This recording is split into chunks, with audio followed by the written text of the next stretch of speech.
It is the end. Ugh. Damn.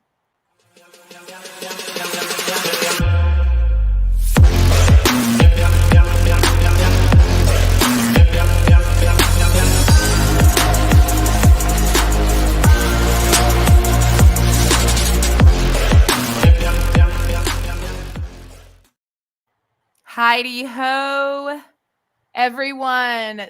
Welcome to Part Me Alex, the only lumberjack basketball podcast on the market. Sorry for getting started a little later tonight than what we had planned. That's on me. I was eating dinner and lost track of time, and so it goes. Happens. Here we are. But here we are. I'm Alex. That's Jacqueline, a.k.a. Jax, a.k.a. Jackie Jax, a.k.a. the crazy cat lady. And here's one of them right here.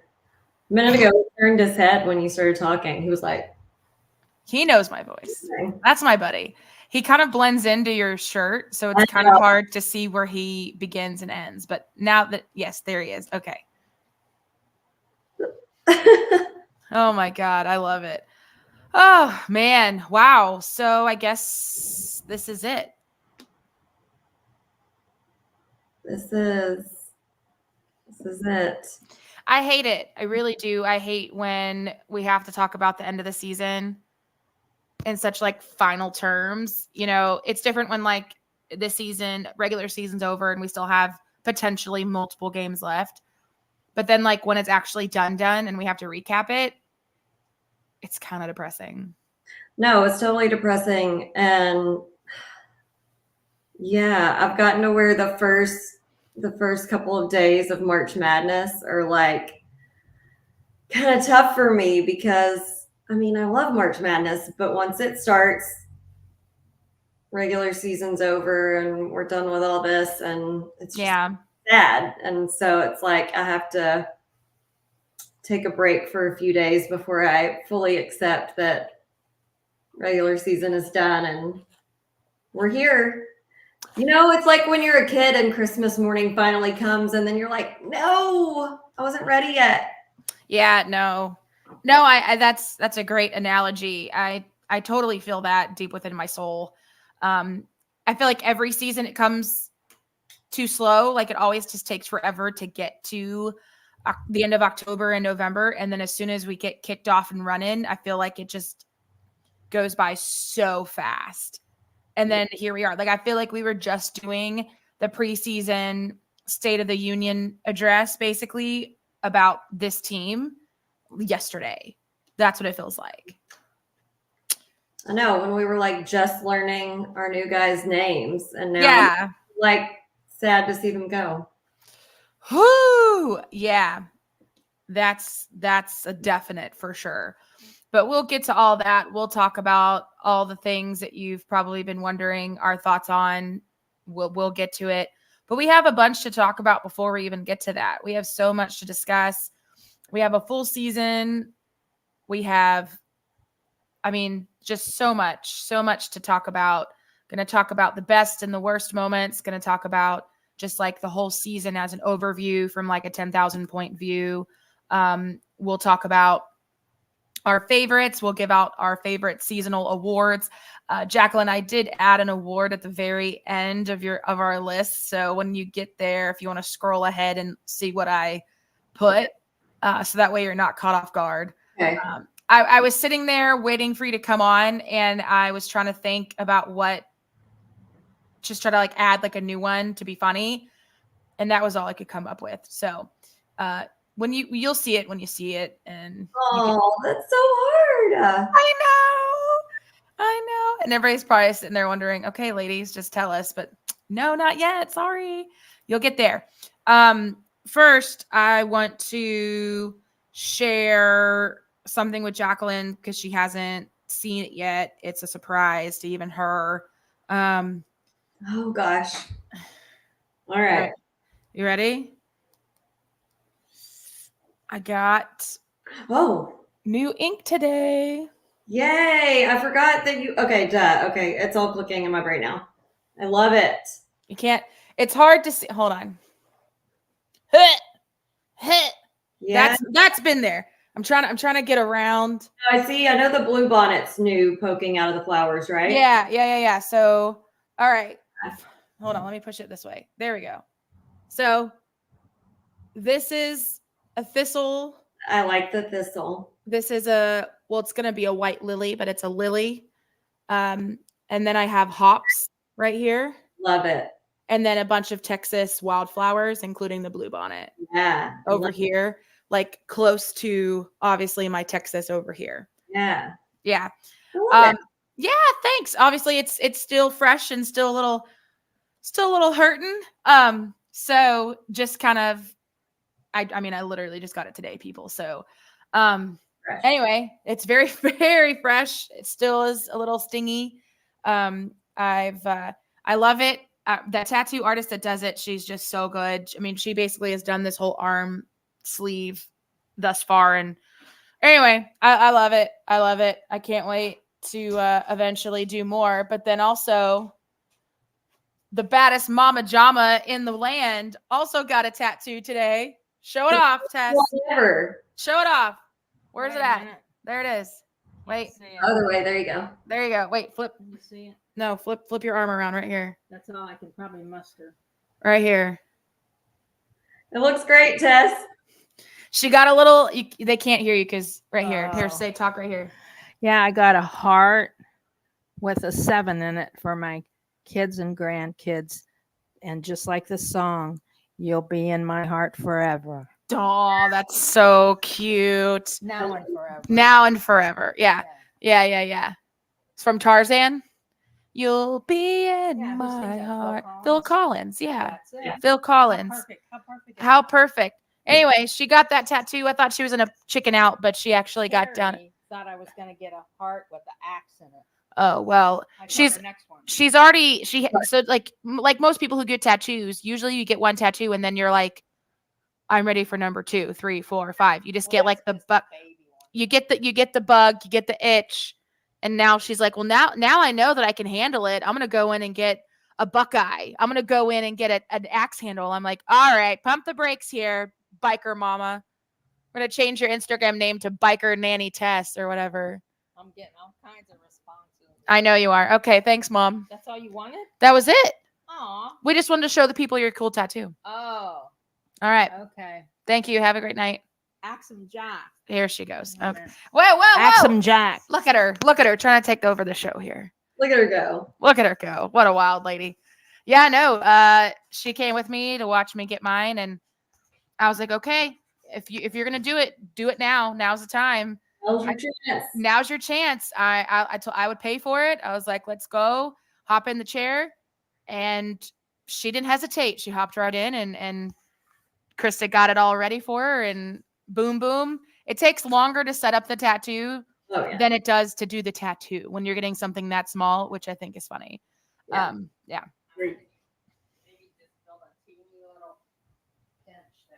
Yeah, all she felt was a teeny pinch. She said, all right, thanks, Mom. Good job.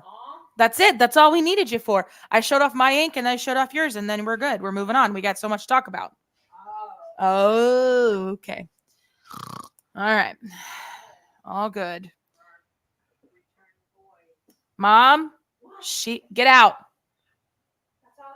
I know. Shoo. She's having an existential crisis about all the guys in the portal. So I told her, get out. We'll talk about it later. That. I know, but okay. She's a freak. Anyway, let's get started. That was all I had. That was all my recent news, honestly. So that's more excitement than I have. I have no news updates. So I was like, usually we do updates about our life. That's really honestly all I had was just I got new tattoo ink on my arm. That was it. No, that's very exciting. And I mean, it's only been a few weeks since we've last been on here. So yeah. I mean, the last tattoo I got, everybody saw it, was the one that Jacqueline and I got, which was the little airplane, our little airplanes. Mine's pretty much almost healed. I mean, it still has maybe a couple raised spots, but other than that, it's good to go. Yeah, I think mine's done. Yeah. I've been putting a lot of Aquaphor on it, so. Yeah. Did you order that stuff I told you to order, that Mad Rabbit?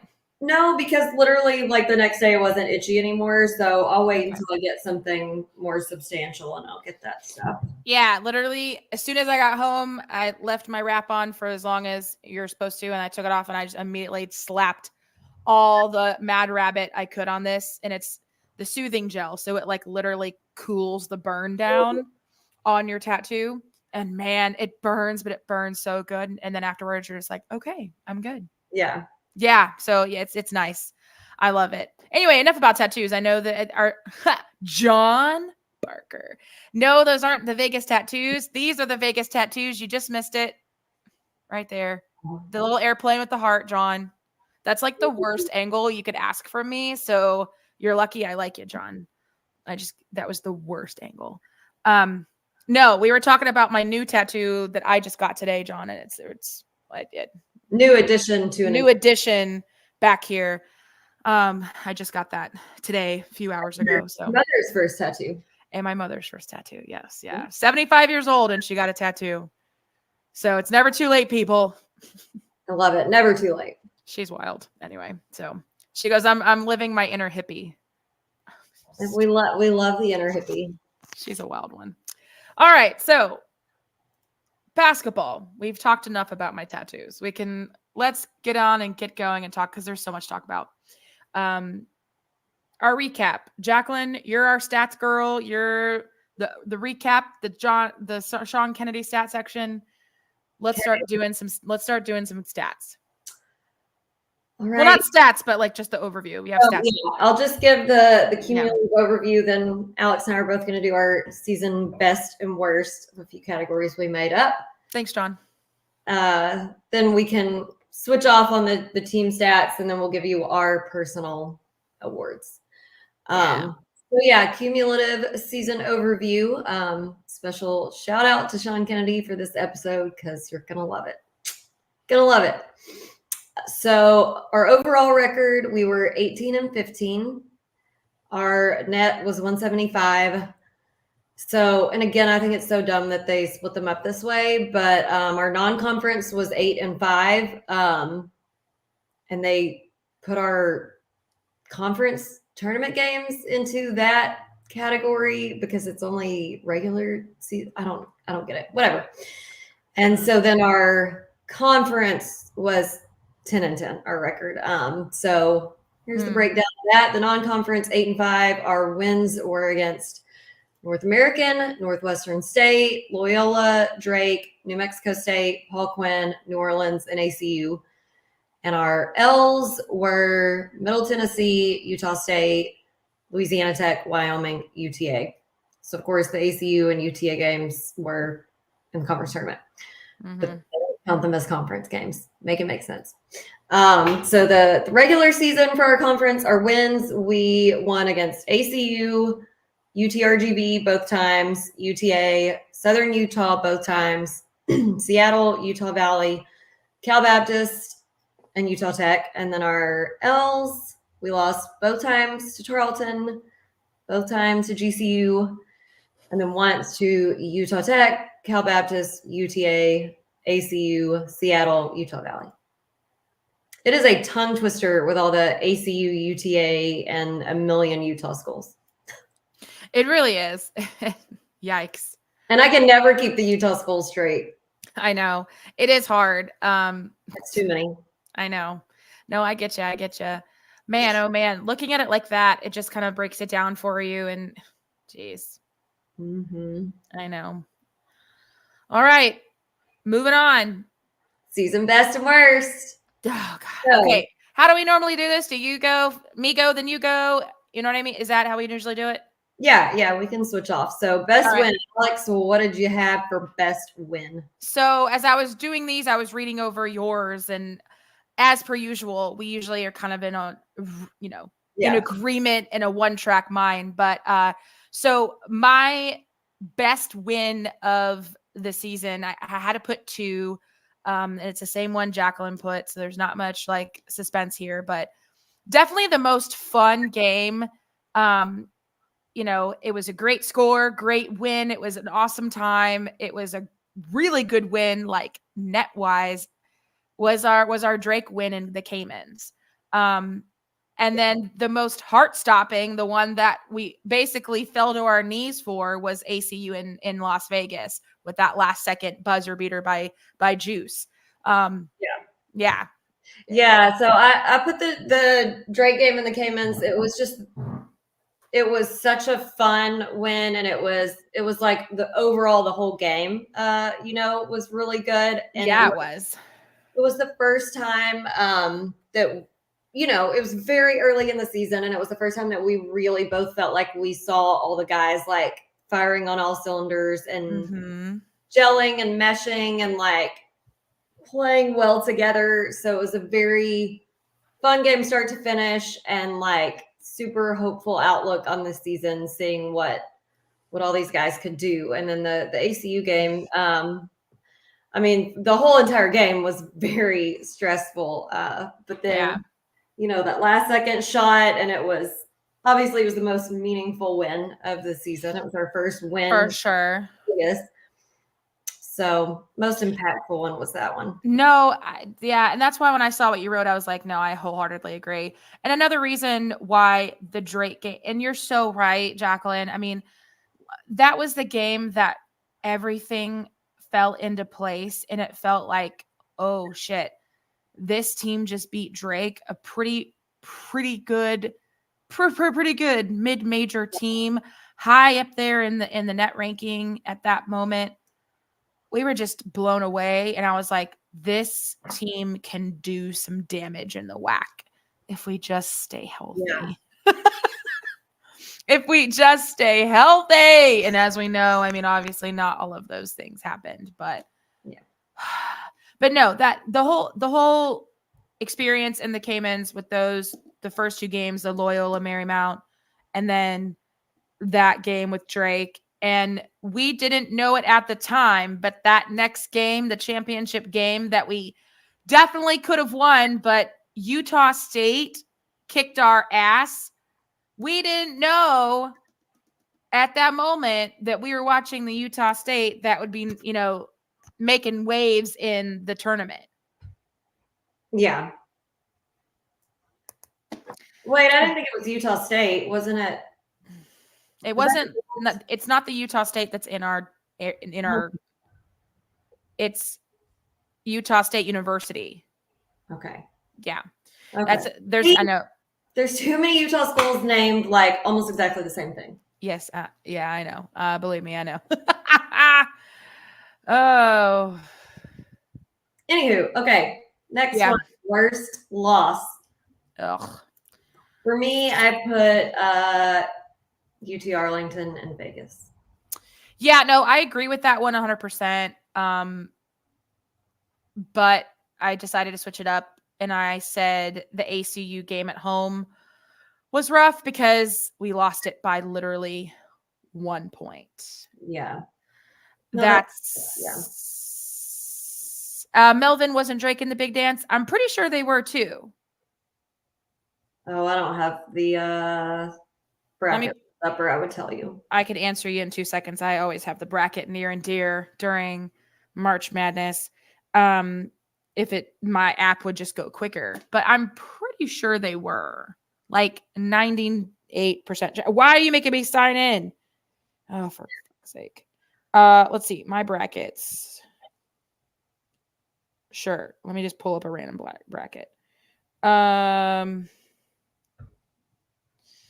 Drake played. Yeah, they got beat by Washington. By how much? 5 points. Okay. Yeah. Not shabby. Not bad, honestly. They were number 10 seed. So. Not bad. Yeah, I mean, but that's good. I mean, again, we beat a good Drake team. And that's why we were so hopeful. Anyway, that's going to sting for a while. And then Utah State. Hold on, I got to find them. Because I know they were in it. Let's see. I got to find it. Utah State. They were 8 seed, and they beat TCU. Oh, wow. And then went to the next round of 32 and lost to Well, tits. Now I had it. Purdue. No. Yes, Purdue. They got beat by Purdue by a lot. Yeah, I was going to say Purdue's really good this season. Yeah, Purdue won 106-67. Woo! But yeah, God Utah bless. State, they won the first round versus TCU and then lost in the second round. But still, like, yeah, that's an amazing run. Anyway. But yeah, going back to that ACU home game loss by 1 point was a dagger through the heart for sure. But yeah, the loss in Vegas was not great either. Yeah, I'm not even going to go back to my rant on that game again because we'll know all the reasons. It was the most important game of the season, and we had beat them by almost 20 points once, played them to overtime the second time, and they're just all assholes. So just sucked all the way around. Mm-hmm. Oh, yeah. Okay, next one. Best road trip overall. Come on, we agreed here. We both agreed. You added in one extra one that I do agree with also. So we both said the Caymans. I mean, that was a trip. Full stop. The Cayman, like, I love Vegas. Don't get me wrong. Love Vegas. It's my playground. But the Caymans, we had both never been there. Yeah. That was the coolest trip. It was a great location. And like we said, if y'all missed the episode where we recap the Cayman trip, you should rewind back and find it and listen to it. Yeah, like Alex said, neither of us had ever been there. Last year we went on the trip, or we went on a trip to the out of country tournament the guys played in Montreal, and we absolutely loved Montreal, and it was a great trip. But this was a fun little change of pace to like a warm locale, tropical. And the main difference that we loved between the Caymans trip and the Montreal trip was, you know, Montreal's a huge city and everyone was staying spread out all over the place. The Caymans, we were all pretty much the team and all the support staff was all at one hotel. A bunch of us were across the street at another hotel. We were all right there. We got multiple of the guys' parents came. So we got to meet a lot of the parents. We got to hang out with them and with the guys. And so it was just a lot more interaction. It was. Yeah. Between all the people who came to support and the guys and their parents than any other trip we've been on. So that was a lot of fun. No, 100%. 100%. I had never gone to any tropical paradise like that before. I mean, I'm sorry. I love you, beach in Galveston, but that's dog shit compared to where we were. Now do you see why I always say that? Yeah. 100%. Like, I'm not trying to be a brat, but I'm like, I'll pass.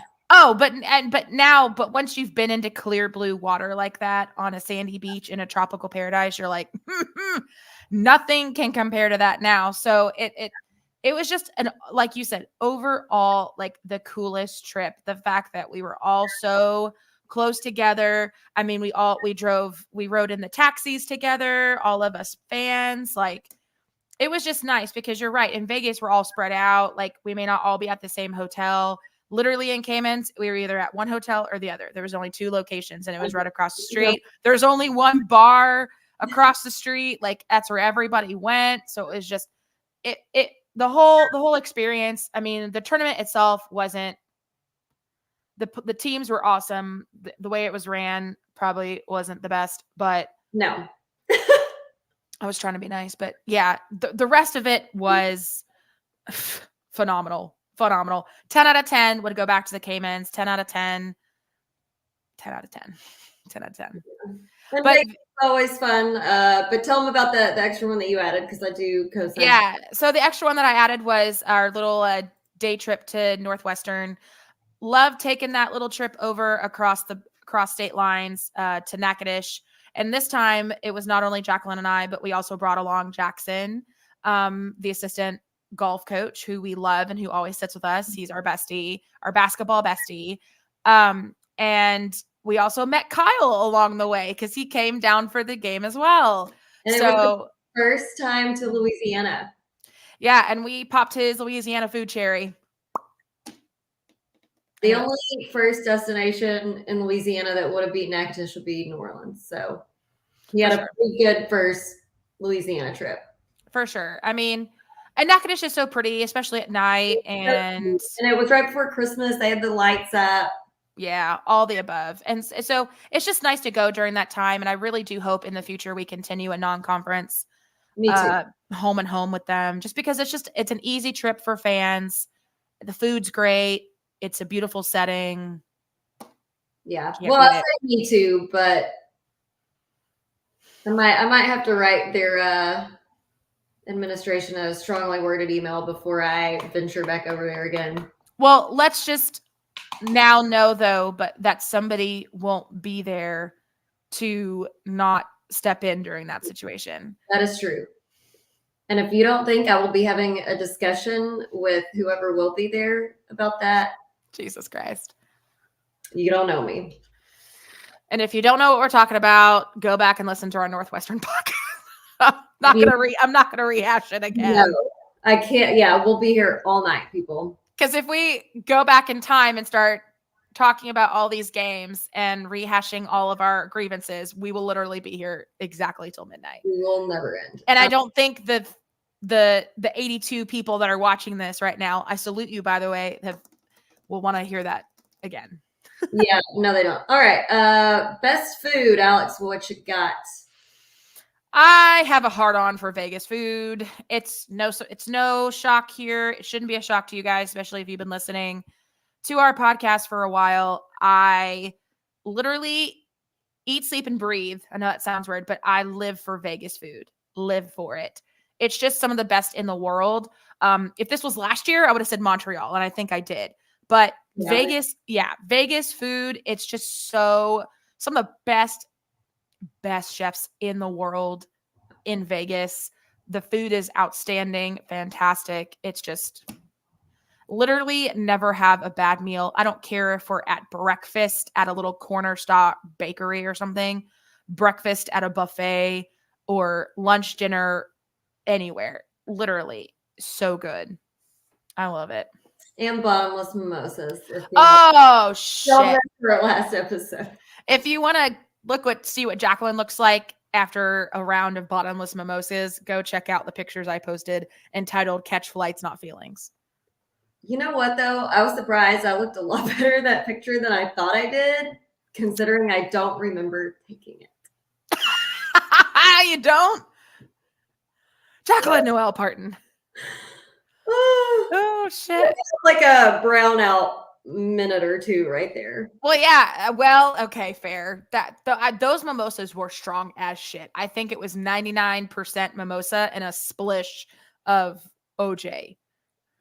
Yeah, and like also bear in mind, I'm pretty sure I matched you and Nick both drink for drink, and I like barely ate any of my chicken and waffles because yes, you did. Once I start drinking to a certain level, I just don't eat. You may not remember, but every few minutes I was like, Jacqueline, I was being mom. I was like, Jacqueline, you need to eat some more of your chicken. Jacqueline.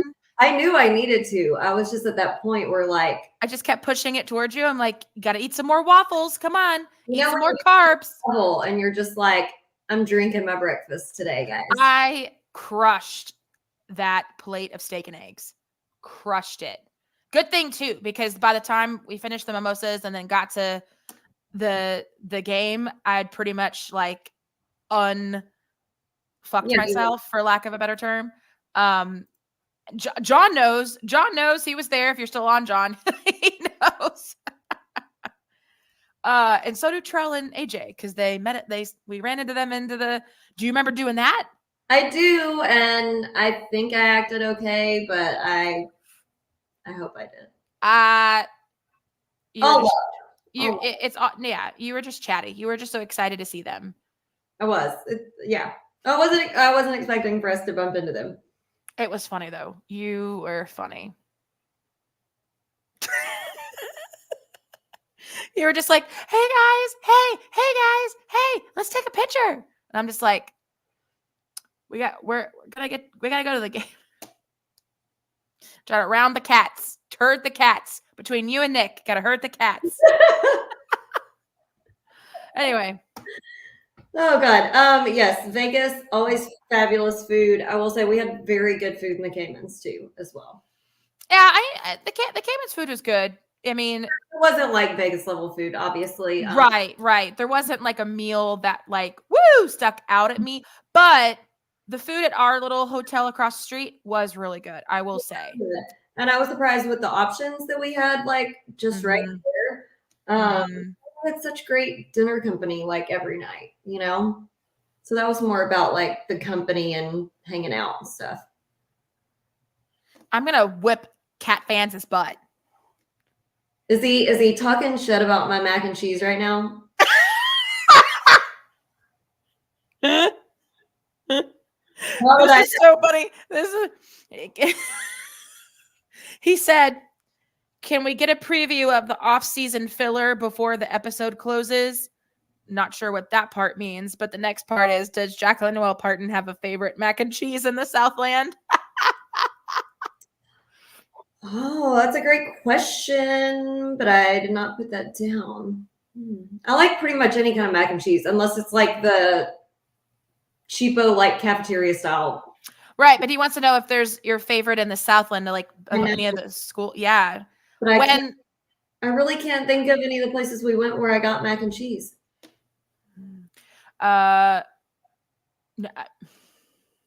No, because most of the places we went in the Southland for games, it was like a day trip there and back. So we really never.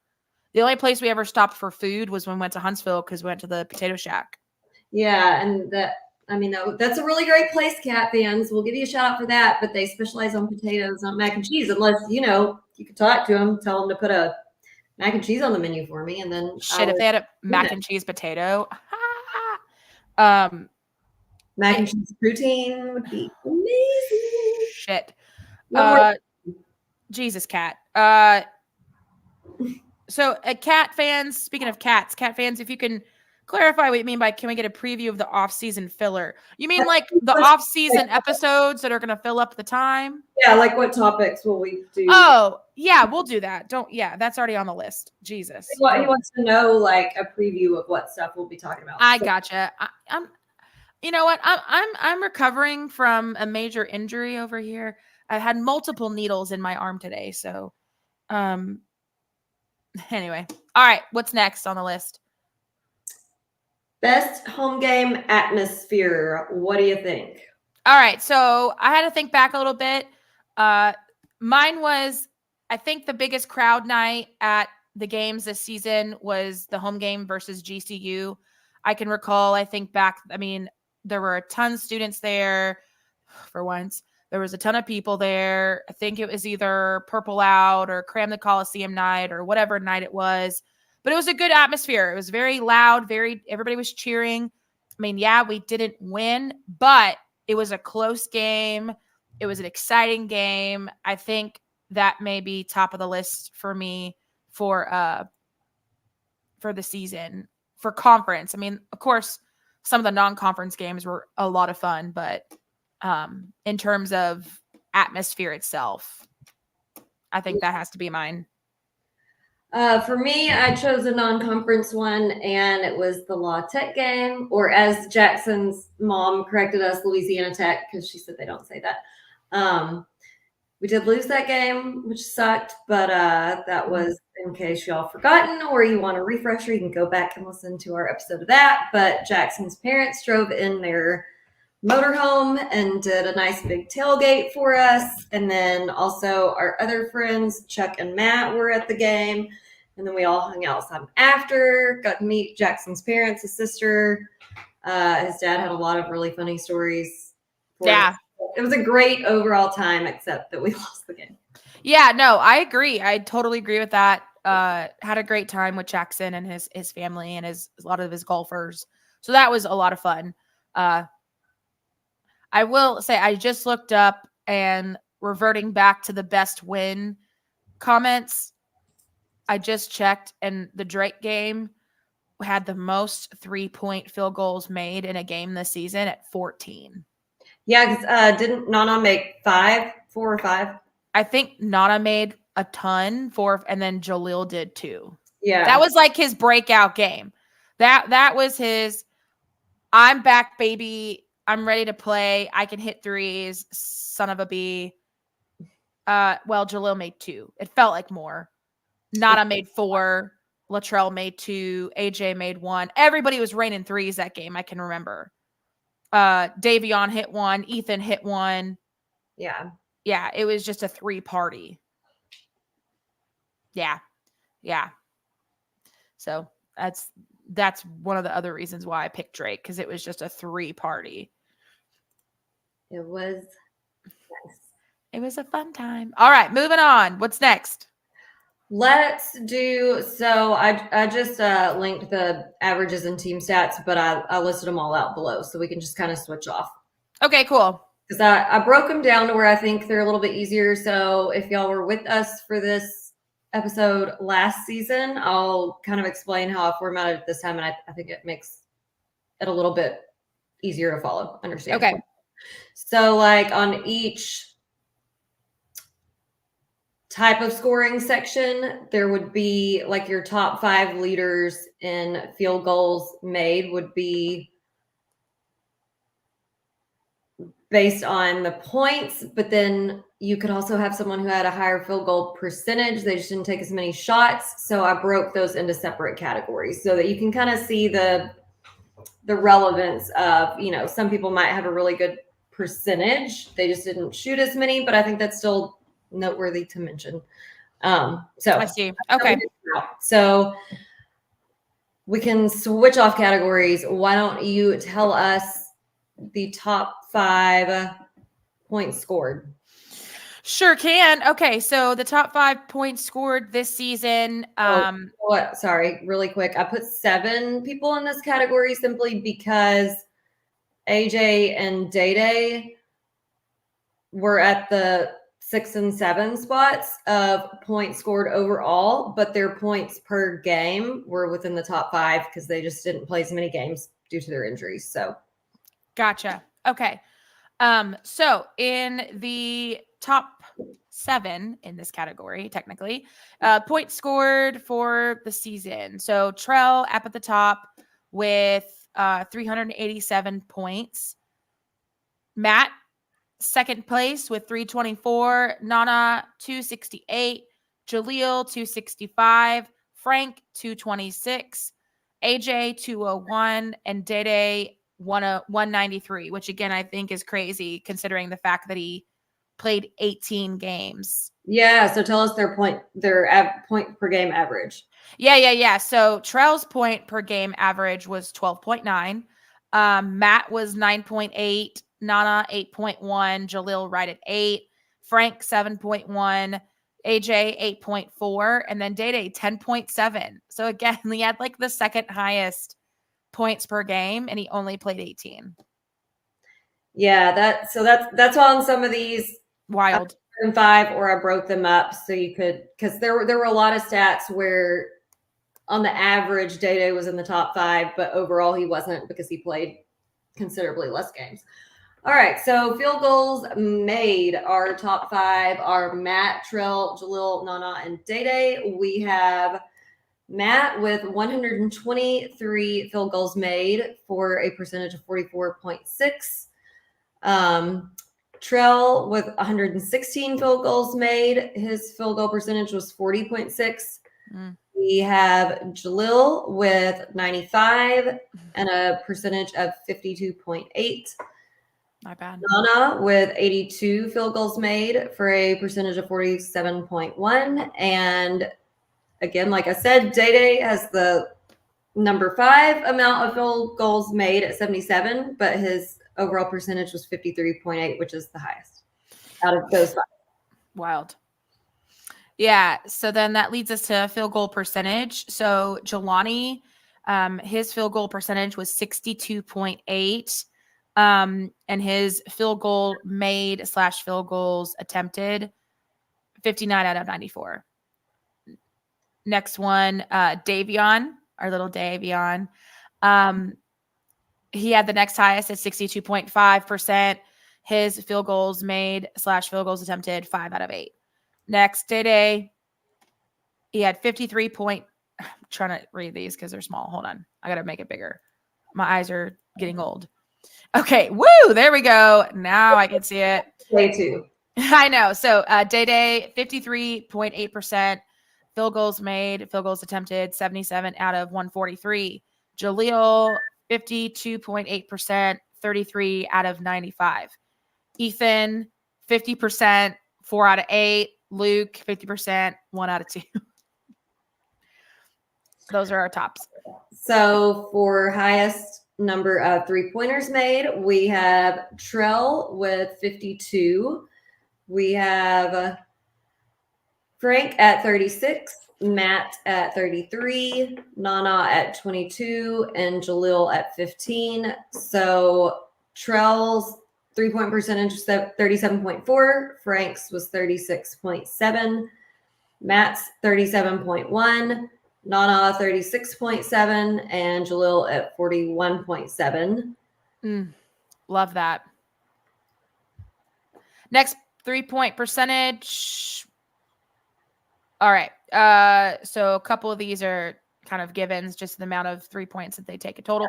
All right. So highest 3-point. Highest was well, there's 3 for highest, but anyway. Ethan, Davion, and Luke all had 50% 3-point percentage. And their 3-point made, 3-point attempted. Ethan's was 3 out of 6. Day's was 1 out of 2, and Luke's was 1 out of 2. Jaleel, 41.7%, 15 out of 36. It's almost half. And then Miles, 40%, 8 out of 20. Free throws made. So highest number of free throws made. We have Trell with 103, 83.1%. So good. Yeah. Nana with 82 at 75.9%. AJ with 69 at 77.5%. Frank with 62 at 81.6%. Damn, I didn't expect that. And Jaleel at number 5, 60 at 58.3%. Yeah, Jaleel really improved on his free throw. Yes. 100%. Free throw percentages. So Trell, of course, at the top with 83.1, which Jacqueline just said. Frank, 81.6. AJ, 77.5. Matt, 76.3. And Nana, 75.9.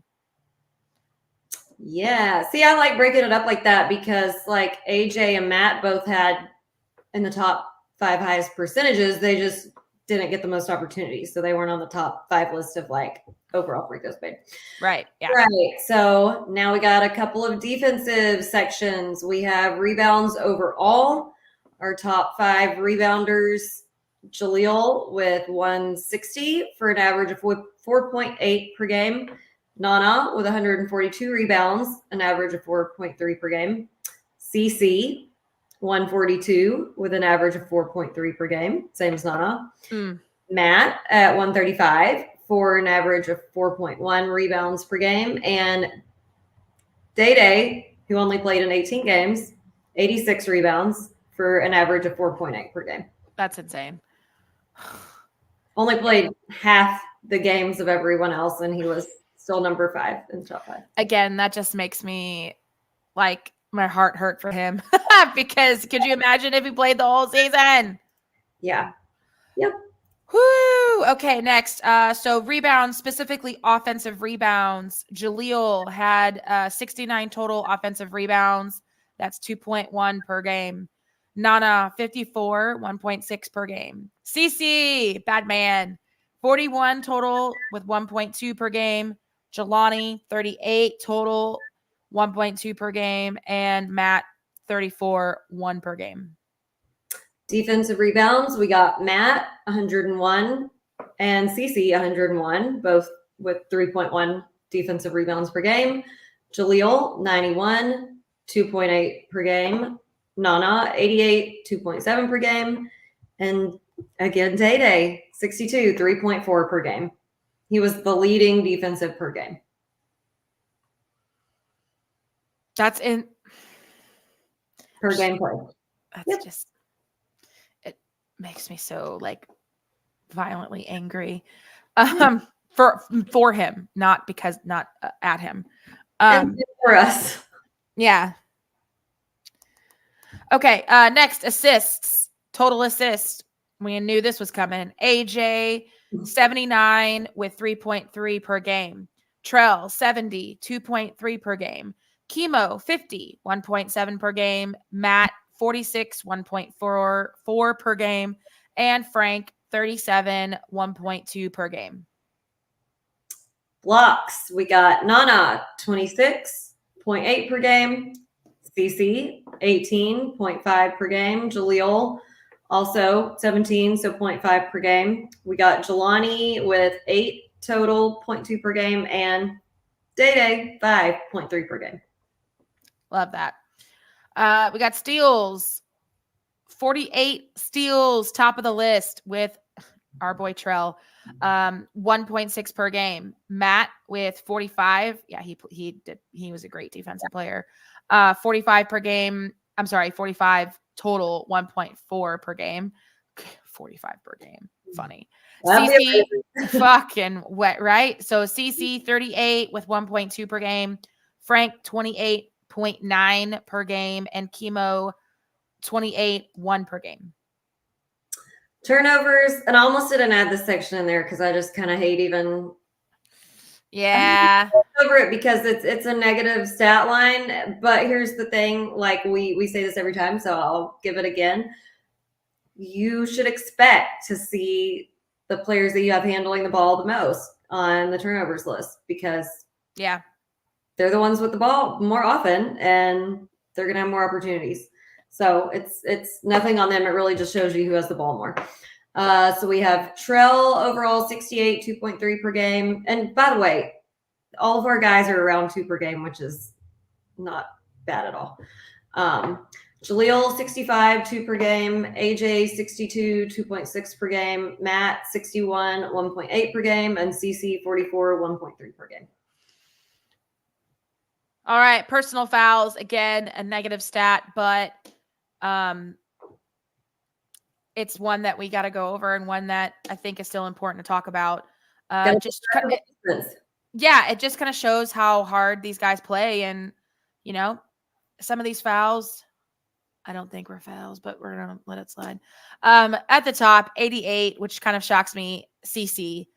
I really thought it was going to be like Jaleel or Nana, but Jaleel is right below him with 87. So CC 2.7 personal fouls per game. Jaleel with 87, 2.6 per game. Nana 83, 2.5 per game. Matt 68, 2.1 per game. And Trell with 68, 2.3 per game. Just playing hard, man, you know, like, and Jaleel and Nana under the basket constantly. That's like a given. Yeah, no, I mean, I don't even look at that badly as long as you're not constantly fouling out. And just for a little blast from the past, remember who we used to give a hard time about fouling out almost every game? I'm not. Go ahead. Nate. Oh, I know. He wouldn't care. He gave 0 bucks. And be like, I didn't foul out today. And we're like, yeah, we know. It's amazing. I know. It is so funny because he fouled out a lot. But again, he was all over the court. 150%. And I mean, yeah, I definitely fouled out a few times in my day. My mom would always say, well, she just doesn't want to waste any of those fouls. She wants to make sure she uses all of them. That's right. Either use them or lose them, baby. And in my world, you finish your meal. Can't carry them over to the next game, so why not? No, exactly. So you might as well. Here's my thing. I love a good foul, especially if it's, you know, like a momentum stopper. So, sometimes it needs to be done. Sometimes it's necessary, and I'm here for it. So, you know what? Keep it on, CC. I love you for it. Keep flying all over that court, causing chaos and fouling. Just don't foul out. Yeah. I love it. I'm here for it. Minutes. So we had Trell at the top. I don't think any surprise there. 824 minutes. So 27.5 per game. Matt with a 770 minutes for 23.3 per game. Nana 737, so 22.3 per game. CC 721, so 21.8 per game. And Frank 639 for 20 minutes a game. Love it. All right. And to the end here, we have our assist/turnover ratio. All right. So at the very top, we have Davion, 6 assists to 3 turnovers. The assist to turnover ratio, 2. Miles, 14 assists, 8 turnovers, 1.7 ratio. Chemo, 50 assists, 29 turnovers, 1.72. AJ, 79 assists, 62 turnovers, 1.27. And Frank, 37 assists, 30 turnovers, and 1.23. All right. Now we'll go over the team's game high stats. We can just switch off points. So high point was 115 against Paul Quinn. Yep. Field goals made, which was 40 against Paul Quinn. Field goal attempts was 69. And we're such teenage boys. Okay. And that happened in 2 games. North American and Paul Quinn. I can't help it, y'all. I really can't. Like, it's just something innate. I'm sorry. I'm a toddler, a teenager. All right. I mentioned it earlier, but 3-point field goals made, 14, and that was the Drake win in the Caymans. 3-point field goal attempts was 25 against UT Arlington. That is the time we beat them. So I know, but still, I will forever be the UTA like #1 hater, and I don't care. Don't care if there's any UTA people on the stream. I don't get off our stream. Nah, you can watch. It's fine. It's fine. But I don't want them here. Toodles, poodles. Okay. Sayonara. All right. Free throws made, 35. Utah Tech game in March. Free throw attempts was 43. That was against New Mexico State on my birthday. That was. Oh, love that. Okay. Rebounds, 50 versus Paul Quinn. Assist, 25 against Paul Quinn. Poor Paul Quinn. They always get beat up on. I feel bad. Steals, 15. Paul Quinn. Blocked shots. Now, this list makes me happy because our game high blocked shots was 5, and we had that happen in 3 games. Abilene Christian, UT Arlington, and Utah Valley. Sorry, Kyle. Love that. I hate these next 2. Highest turnover, 29. Abilene Christian game in December. Highest fouls, 28 against Northwestern State, but we still won. So we sure did. Moving on.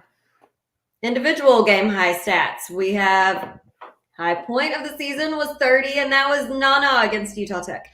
That was the last game of the year, and it was so. We talked about this at the podcast when we went over this, but like just the symbolism of it, the fact that he had 30 points, his career high, literally a year to the almost day after he had that horrific injury last season, was it's just wild. Like, it's just wild how that happened. Very. Ugh, what a great night for Nana. All right, field goals made, highest individual, which was 11 by our boy Jelani versus Paul Quinn. Yay, Jelani. Highest field goal attempts in a game was 24. That was by Terrell against California Baptist. Highest, 3-point field goals made, which was 5. That was our boy Trell, the silencer, versus CBU. 3-point attempts. The high was Trell with 9 against Southern Utah. Free throws made, 15, also by Trail, Utah Tech game. Free throw attempts high was Trail with 15, Utah Tech, same game. So 100%. 15 made. 100%. That's 100%, baby. Next one, rebounds, 11. So we got a bunch of names here and a couple games. So, two games. So, 2 names. Yeah, two games. Yeah. No, so, names. You 2 names. Two. Oh, I went cross-eyed. I'm sorry. 2 games, 2 names, 1 each. There you go. Okay. All right. Now I'm clear. Clearly, I need to make it even bigger for my eyes. So rebounds, 11. Matt had the most rebounds in the Louisiana Tech game. Jaleel had the most rebounds the Grand Canyon game. Assist game high was our boy AJ with 8, and he did it twice against Utah Tech and Northwestern State. Next, we got steals, 6 with our boy Matty Heyman, Northwestern. Block shots game high was Jaleel with 3 against UT Arlington. Suck it, even though we lost that game. Suck it. Turnovers, 7 by also Trell. Again, we get it. It's okay.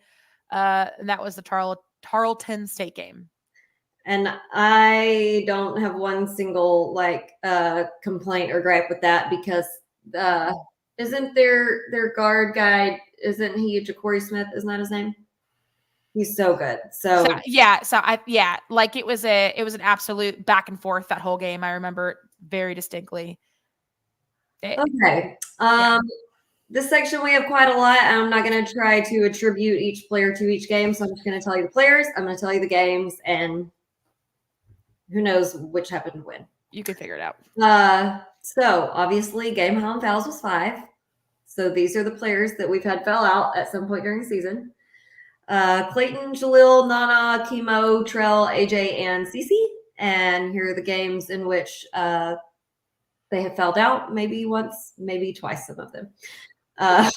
La Tech, Paquin, UTA, Utah Tech, ACU, Middle Tennessee, Northwestern State, ACU again, Utah Tech, Southern Utah, UT Arlington again, California Baptist. Love that.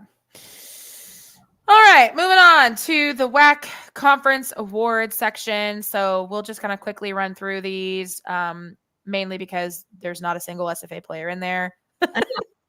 I was highly pissed off with that. But I mean, that's fine. Have 7 UTA players in there, but all they gave them to were GCU, Seattle, and UTA, and 2 people from Tarleton. Anyways. Yeah, there aren't a million other teams. Anyway, player of the year. Totally agree with this, though. This kid is lights out. If he's not playing in the NBA, I would be shocked as shit. Tyson Grant Foster of GCU. Just well-earned. I have no shade towards him. And honestly, keep on keeping on. Defensive player of the year, Keandre Gaddy from Charleston State. Next one I have many issues towards. 6th man of the year, Philip Russell from UTA. No. Fine. I dislike him with the passion of 1,000 burning suns. Continue. Same. Freshman of the year, Mekhi Williams from UT Arlington. Next one, Don Haskins, coach of the year, Joseph Jones, Tarleton State. Honestly, very well deserved on that one. He came in basically halfway through the season to take over from the head coach of Tarleton State, basically being unable to coach due to health reasons. And the fact that he took Tarleton State to the tournament and they got as far as they did with an assistant coach, kind of stepping up was awesome. So yeah, good for them, honestly. Now we got all WAC first team. Tyson Grant Foster, GCU. Mm-hmm. Good. Gabe McLaughlin, GCU. Cameron Tyson, Seattle. Which I will agree with that one as well. Ja'Cory Smith, Tarleton. Yeah, like I said a minute ago, I like him. He's a great player. He seems like a really nice guy.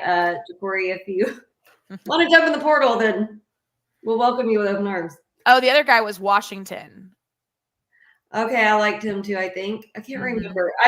one of the two of them, I saw them and Trell like interacting and speaking, and it all seemed nice and amicable. So if you talk to Trell during a game and he's smiling, then I'm a fan. Fair. Facts. Last one was Dewan Gordon, UTA. All right. All WAC second team. You're going to make me fucking pronounce this? Ali Abdu-Diba, ACU. Thank you. You know I was going to butcher that. Dominic Daniels Jr., Cal Baptist. Ray Harrison, GCU. Alex Schumacher, Seattle. And Shamar Wilson, UTA. WAC all defensive team. Colin Moore, GCU. Keandre Gaddy, Tarleton State. Emmanuel Innocente, Tarleton State. Dewan? Yeah, Dewan. Dewan. Okay. Gordon, UTA. And Shamar Wilson, UTA. And then lastly, WAC all freshman team. We got Braden Housley, Southern Utah. Emmanuel Innocente, Tarleton State. Makai Williams, UTA. Eric Dimmings, Utah Tech. And Osiris Grady. Yeah, you're better with the names. Utah Valley. And now we present the PMA Dundies. Yes, so the PMA Dundies. So real quick, this is towards the end of our episode. We'll talk about this, and then we'll talk a little bit about the current status of the team and what we know and what we don't know, which is a lot, which is not much. Yeah. But we'll talk about what we do know, and then we'll obviously discuss our episodes that we plan on doing over the summer, our fillers, and over the off season. And then that'll be it. And then we're going to take a few weeks off, baby, because we tired. Lay tired is right. All right. So the Dundies, the PMA awards, we go through all of the different areas that we think these guys kind of fit into. And yeah.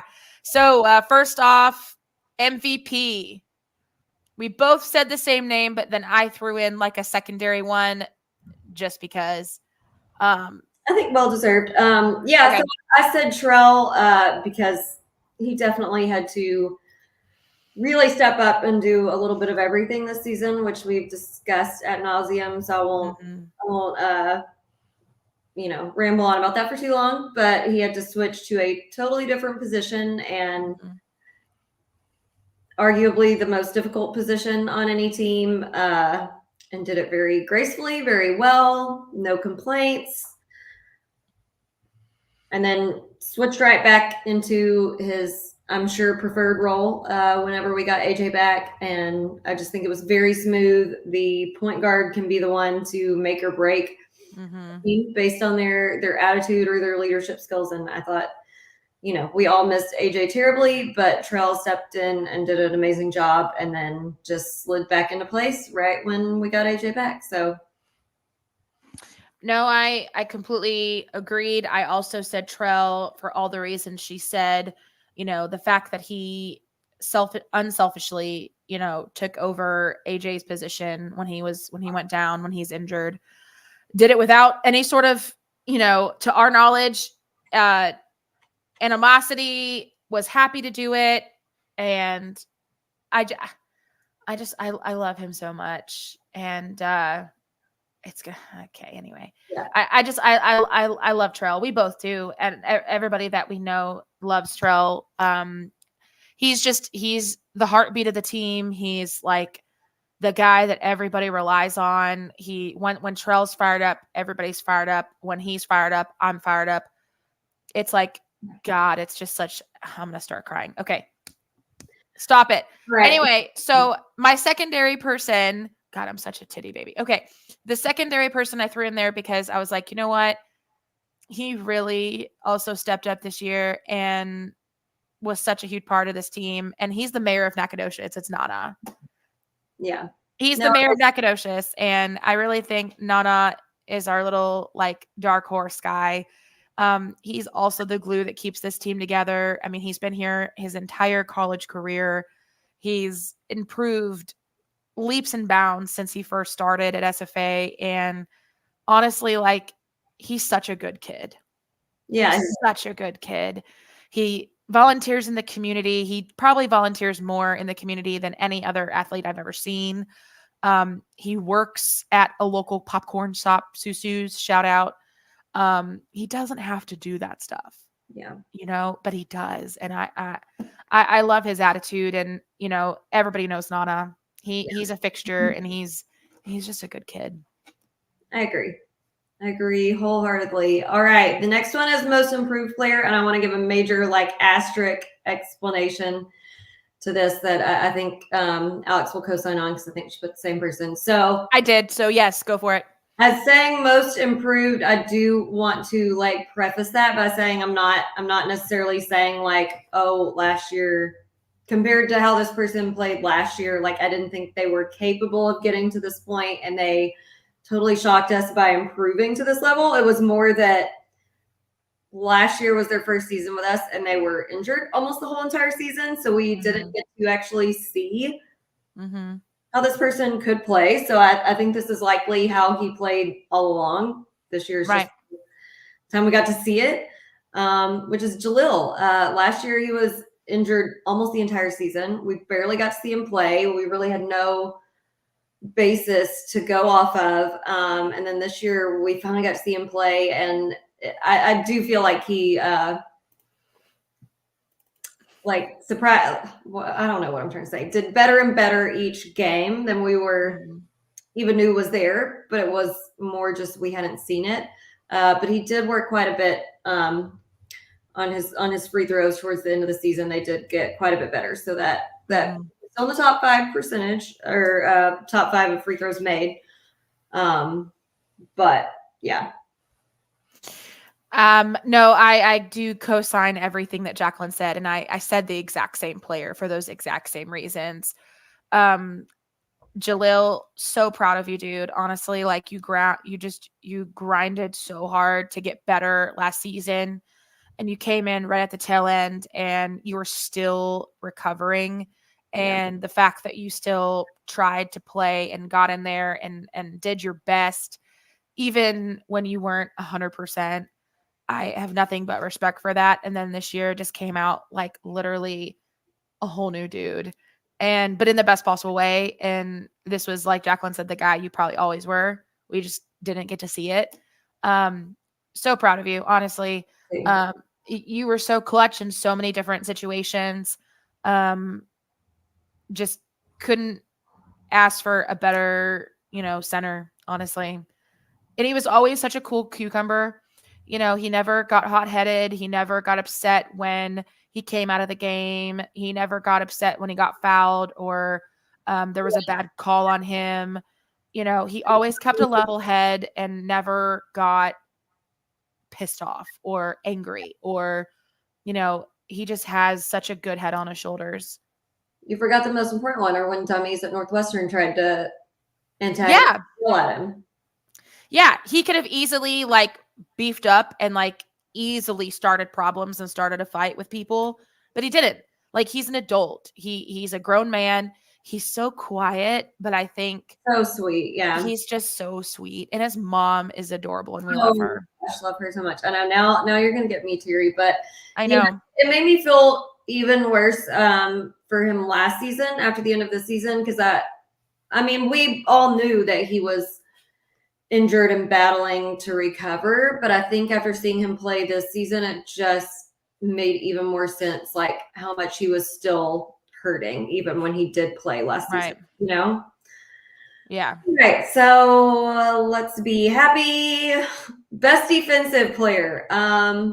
So I listed 2. And I kind of cited some stats for those reasons. I put CC and Matt. So Matt had 1.4 steals a game. He was number 2 overall in steals. CC had 1.2 steals per game, overall number 3 on steals. And they both had 3.1 defensive rebounds per game. They were tied with each other for number 1 of defensive rebounds per game. Yeah. So I agree 100% with CC. I'm not saying I don't agree with Matt. I just put CC on there for mine. CC to me is, and I've said this all year. If you know, you know, I've said this all year. CC is a bad man. He plays some of the best defense I've seen on the court in the Sawmill in a while. We've had some really good defensive players in our past. He's right up there with them. And so is Matt. I love Matt. I love his style of play too. Like he will literally put his body on the line. But CC, I've never seen the height this kid can go. He gets poster blocks. It's insane. Yeah. And he is not poster size. Like, yeah, he's just not, like, height-wise.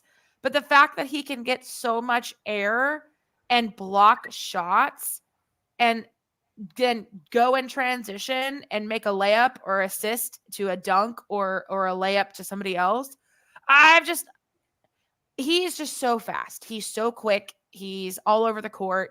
He reminds me so much of Nate, but like more, this is no slight to Nate because Nate's was athletic too, but like he just has a different build than Nate. Yeah. You know what I mean? Like he just has a different build. He's a little bit taller, I think, and I think he just has a little bit more muscle, but his style of play and his tenacity is so much like Nate, where he's just all over the court, making problems, creating chaos whenever he's on the court. And I love CC so much. Me too.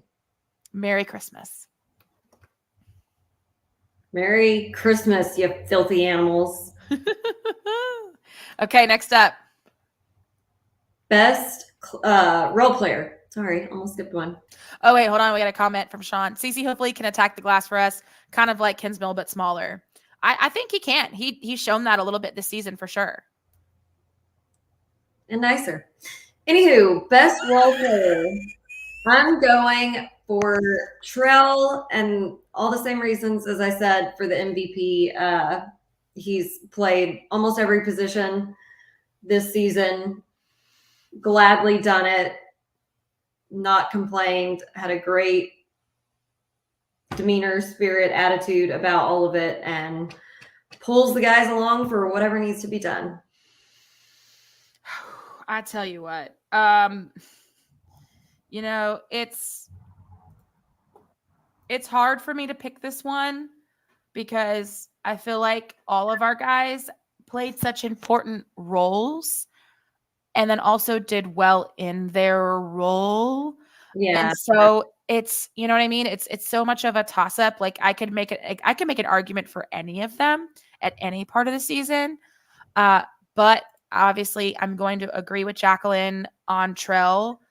And then I'm also going to throw in Jaleel just because of his improvement and the fact that he played every single game this year. He didn't sit out one time, and he was like a constant in the lineup. The lineup changed so much, but he was always there, and he did his job, and that's all you can ask for to the best of his ability. Yeah. And that's all you can ask for. You know, would I want a 7'5" center? Sure. But can a 7'5" center play as well as Jaleel? Sometimes, you know, just because you're tall doesn't mean you're good. And we know that for a fact. And I won't have to name names on that if you know, you know. But that's what I'm saying. Like, yeah, 7'5" center would be great. I'd love to get a tall center like that. Hell yeah. But just because you're 7'5" doesn't mean you're good. Doesn't mean you can post up. Doesn't mean you know how to dribble a ball and go up and all the things that a post and center player should know. Like Jaleel did his job. He did it to the best of his ability. He had multiple career highs. He had great games. I mean, I love it. I loved it down there watching him play. Yeah. It made me really happy. Me too. Also, who has a cool as mom is freaking Jaleel, for God's sakes. She's the cutest little thing in the world. Yeah. So sweet. All right. Best clutch player. We absolutely answered this exactly the same. The one and only AJ. I mean, listen.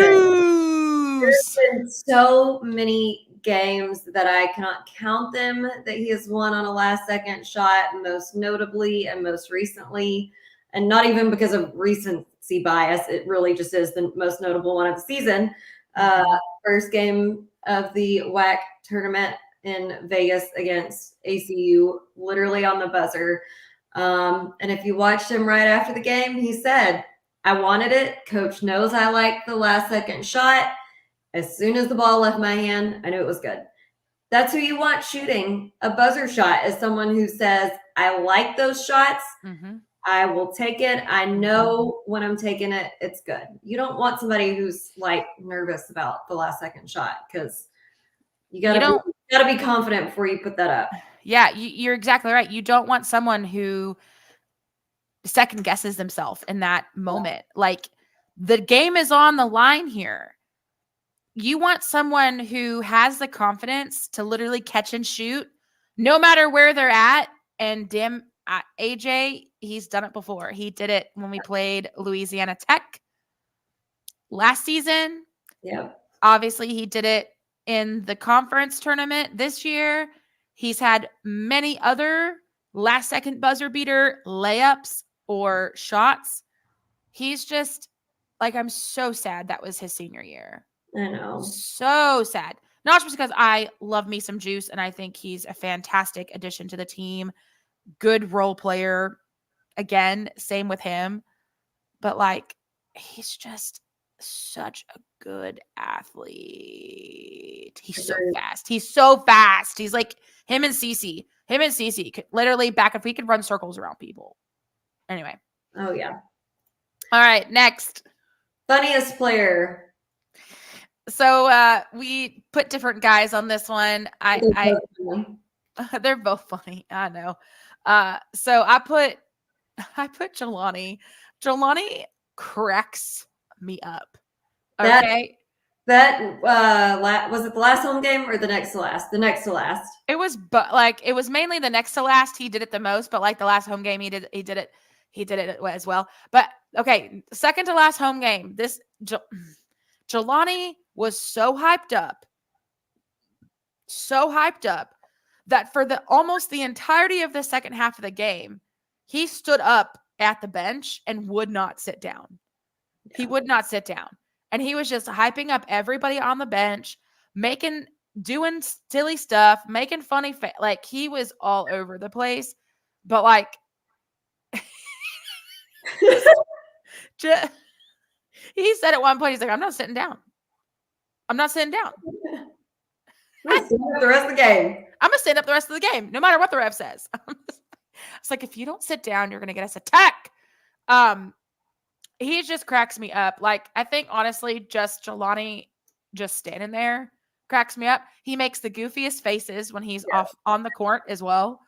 There will be times where I'm not sure if he knows what the play is, or I don't know what it is, but like, he'll just get a look on his face like I don't know, but he'll make funny faces off the court too, like. And I think the other thing about it that's funny too is that he's like the only guy on the team that literally gives two rats asses that his fucking undershorts are popping out of his pants. So he'll have like on like patterned like undershorts under his basketball shorts. Wild print. And they're wild print. And he clearly knows, and I don't think he gives a shit. I don't either, but I wish I knew what like. It's just enough that we can see it's like a wild and crazy color or pattern, but like we can't tell what it is. You can't, and like they have white shorts on, like it's clear. It's so vibrant, and we're sitting right behind the team, and he's tall, and he just stands up right in front of us constantly because he usually sits smack dab in front of us. So like we can't see past him half the time because he's standing up. He'll make the ridiculous, like most insane. Like there was one time I think he jumped like onto the chair and like fell over. I'm like, oh my God, if he hurts himself now, I'm going to lose my mind. I agree. Co-sign on all that. Me for funniest player, I said Matt. And I don't really know how to explain it because I can't think of anything like specifically, but it's more of just, I feel like he has kind of like a sarcastic, dry wit. He does. No, he does. will like make little comments or like make faces when he comes on the bench, or like if we talk to him afterwards. The one teams that were just really disrespectful or talking shit or whatever, like he'll just pop off something so funny where it's like he doesn't like display that he's aggravated during the game, but he'll like pop off like a quick-witted little like one-line response about stuff, you know? Like, oh man, those guys were really like really rough and disrespectful tonight. He'll be like, man, they didn't bother me. It's whatever. They didn't get under my skin. Or something just ridiculous. We're like, what? How? They were literally fouling you left and right. Like, what? Explain it. Like, he just cracks me up. He does have he hit okay. His performance at Meet the Jacks is a full and beyond. Like, beginning of the season, literally one game under our belt. The next day we have Meet the Jacks. And legitimately, this kid sits at our table. I love you, Matt, so much. He used to sit at our table, and I'm like, I'm surprised anybody like wanted to sit with us. Well, yeah. But literally, he sat at our table, then Ethan sat at our table, then Miles sat at our table, and we're all just sitting here like, okay, not gonna say anything. And they weren't all supposed to sit with us; they were supposed to spread out. Anyway, here nor there. No, Matt, no, not complaining because they just all cracked us up. Matt cracked us up so hard. Legitimately, we're trying to coach him through hey, when you go up on the stage and Keller asks you to say like, hey, what's your name, where you're from, what you're studying, why do you love Nacogdoches or whatever. We're all coaching him through it. And he's like, okay, I got it. I'm like, I have faith in you. You can do this. He gets up there. Totally botches it. They all get so nervous and like just I mean, I don't know. I've no one's asking me for my opinion on organizing that, but I feel like they should come up with a different format for doing that, because here's the thing. I get all of us who are coming, we want to know those things. We want to know where each player is from, what they're interested in, a little tidbit, what they're majoring in. You know, we're trying to meet them. Mm-hmm. But like the year that my dad came, and you know, I think my dad like commiserates with a lot of them. He's like, none of them want to get up there and talk. Like, I mean, you know this. Public speaking's like the number one most feared thing in people over death. Like, these guys do not want to get up there and just like free ball on all of this stuff they have to talk about spur of the moment. So yeah, like, they need like a note card prior to like, up a slide with that info behind them, and then all they can do quickly is just like introduce themselves by name and like say one thing. Yeah. Or at least like give them a like, hey, here are the questions we're going to ask ahead of time. Just kind of be ready for them. Yeah. Something. Yeah. Anyway, you're right. They don't ask us. And yes, I know very well how afraid students are, or just people in general, about public speaking. I see it every day in my class. Those poor guys. I mean, I know. It's like mostly a bunch of older people who are like prominent people in the community, and they get stage fright, and they're like, oh, sure. And then you have us in the back of the room in the nosebleeds because we don't have two pennies to rub together. And we're in the back like screaming, let's go, Matt. You got this. Like freaking banshees. And then you got poor little Matt who walks up to the mic. Yeah, my name's Matt Heyman, and I forgot the rest of it. I forgot what I'm supposed to say. Like, Matt, we just talked about this at the table 3 seconds ago before you got up there. They get up there in the spotlight. That's like, and they deer in headlights. Bless their hearts. Okay, moving on. Most spirited award. I also had a split on this just for a couple different reasons. I mean, my obvious first choice was Jelani, again, because of all the things I literally just said, because he's an absolute nutball on and off the court. Legitimately, when he's on the court, he could be literally scoring nothing, and someone else hits a 3 or someone else gets a good layup or a dunk, and he's literally the first guy on the court to be like, yeah, but especially when he hits a shot or he gets a good layup or even a dunk,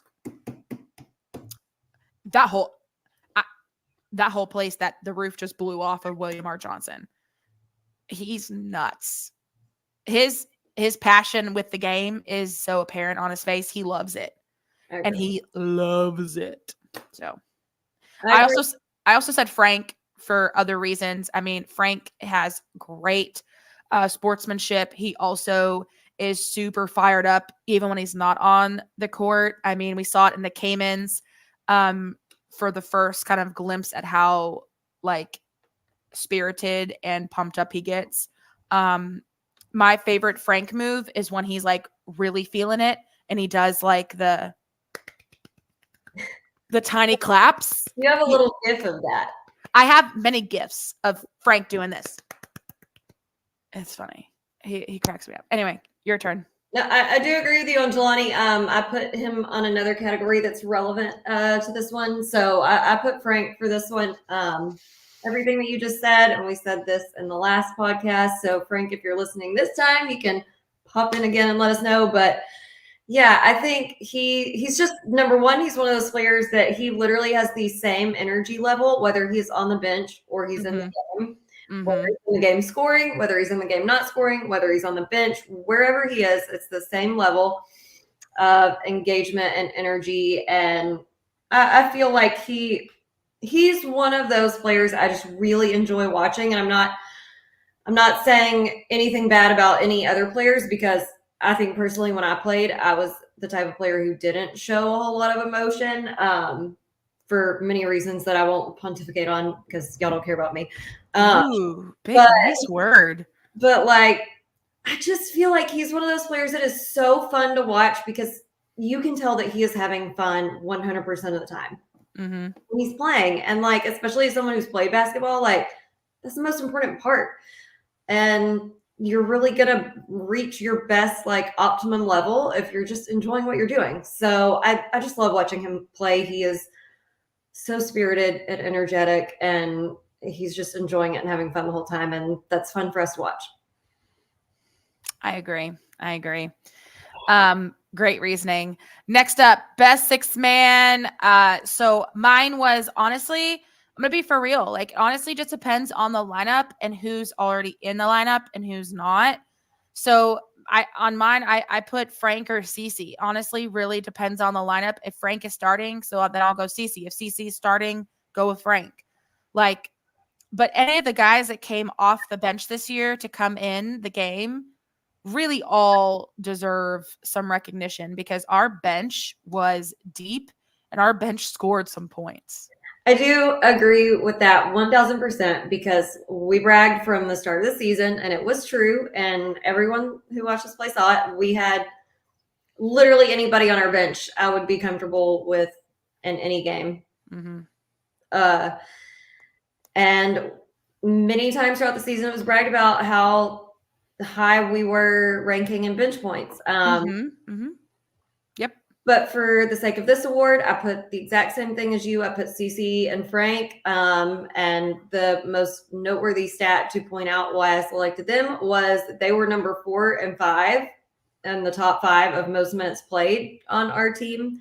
But neither one of them was a constant starter. So right, obviously they were both very useful and logging a lot of minutes. They were. I love it. All right. So next one. I made a little joke but I have good reasoning. I get it. Okay. So best hair. I have two. Matt, because I swear every time we came to a game, Matt had different hair.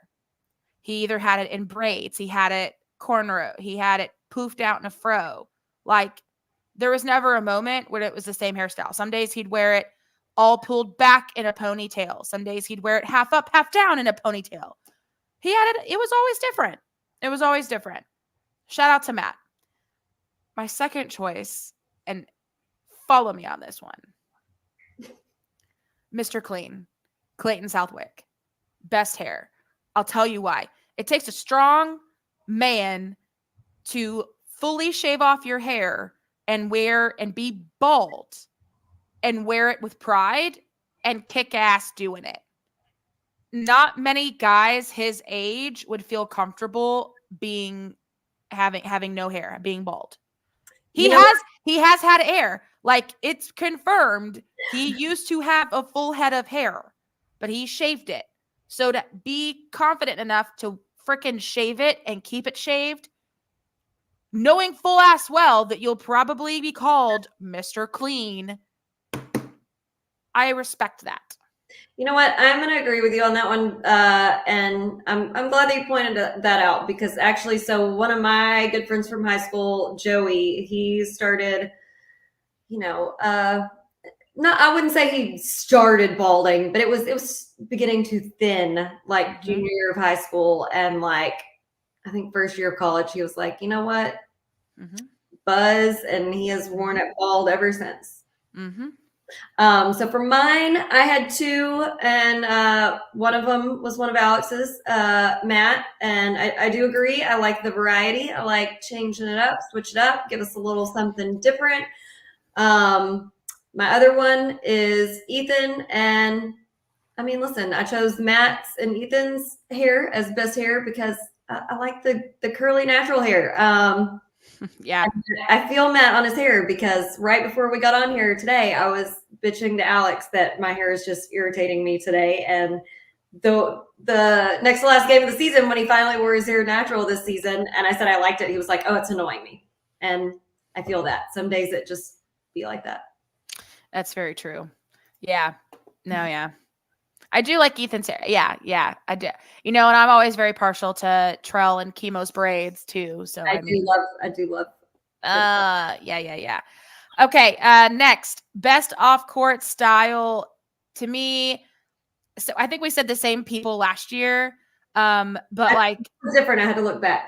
Okay. So Trell and Day for me have like the best off-court style. But like, here's my wish and hope. Hunter, if you're listening, or anyone on the external social media team, if you're listening, we want more pregame fit outfit pictures. Yep. Pregame fit pics. So if we can push that next season and encourage the guys to do like pregame fit pictures, like how they do an NBA, that would be great. Just then on the tunnel. Yeah, that's all we need. That's all. It doesn't necessarily have to be every game. But like, a handful of times throughout the year, couple, during regular season, if need be, sure. But that would be great. I would love that. I agree wholeheartedly, because you know what? I'm going to say, whenever I was in high school, that was like, very short backstory. Many of you know I went to a very small high school. My graduating class had 25 students, and mostly all of them I went to school with at that same school since kindergarten. So we weren't really dating people from our high school. So those away games were when you were really trying to like make sure you looked cute, because that was the only time you got to see people that didn't go to your school. Right.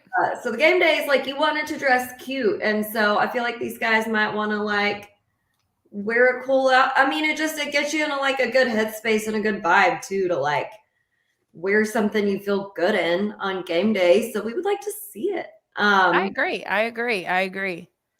So my best dress or best off-court style, listen, I had to go with Day this time. I looked back last year, I said Nana, because there would be times I would see him on his Instagram in like suits and stuff, and I know that was not easy. Right. I look nice at that height. This time I had to go with Day. Now listen, a lot of our guys wore like a team polo and jeans or something to meet the Jacks, which is all fine and good. I had a coach in high school who made us wear like the same matching team t-shirt and jeans on game days, and I did not like that, because I wanted to look cute when I was actually going to see guys that I didn't know since I was 4 years old. But I digress. So some of them wore that, and that's fine. But we had Day Day there in a suit, looking fresh. Then we had the Sawmill 6-man event at Barkeep's, where he was wearing the studded flats that were purple, like my gold ones. Yeah, Day Day rocking it out with off-road style. Yeah, the purple studded loafers were bomb. Yeah. So that sealed the deal for me.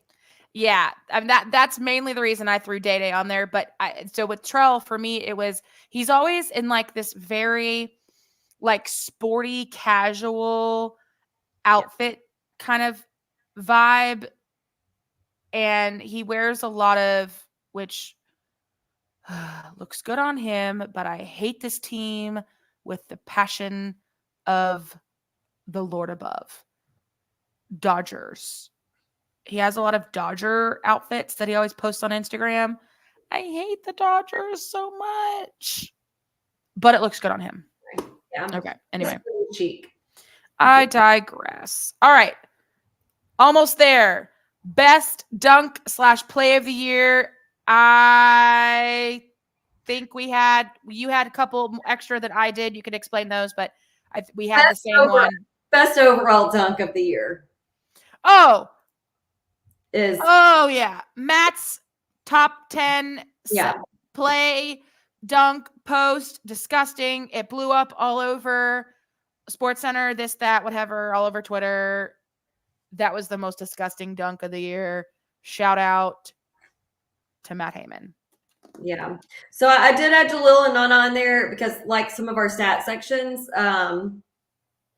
highest number of best dunks, Jalil and Nana both had a lot of great dunks, but the best poster dunk, listen, y'all know I hardly ever get on Twitter. I'm pretty sure my retweet of that dunk is going to be pinned at the top of my Twitter feed for like, I don't know, ever. Yeah, it was pinned at the top of our social media Twitter for 95% of the season, I would say. Yeah, it was. Oh yeah, I could rewatch it again right now. All right, next, best bench celebration. I went, of course, Jelani's going to be there because of all the reasons I said above earlier.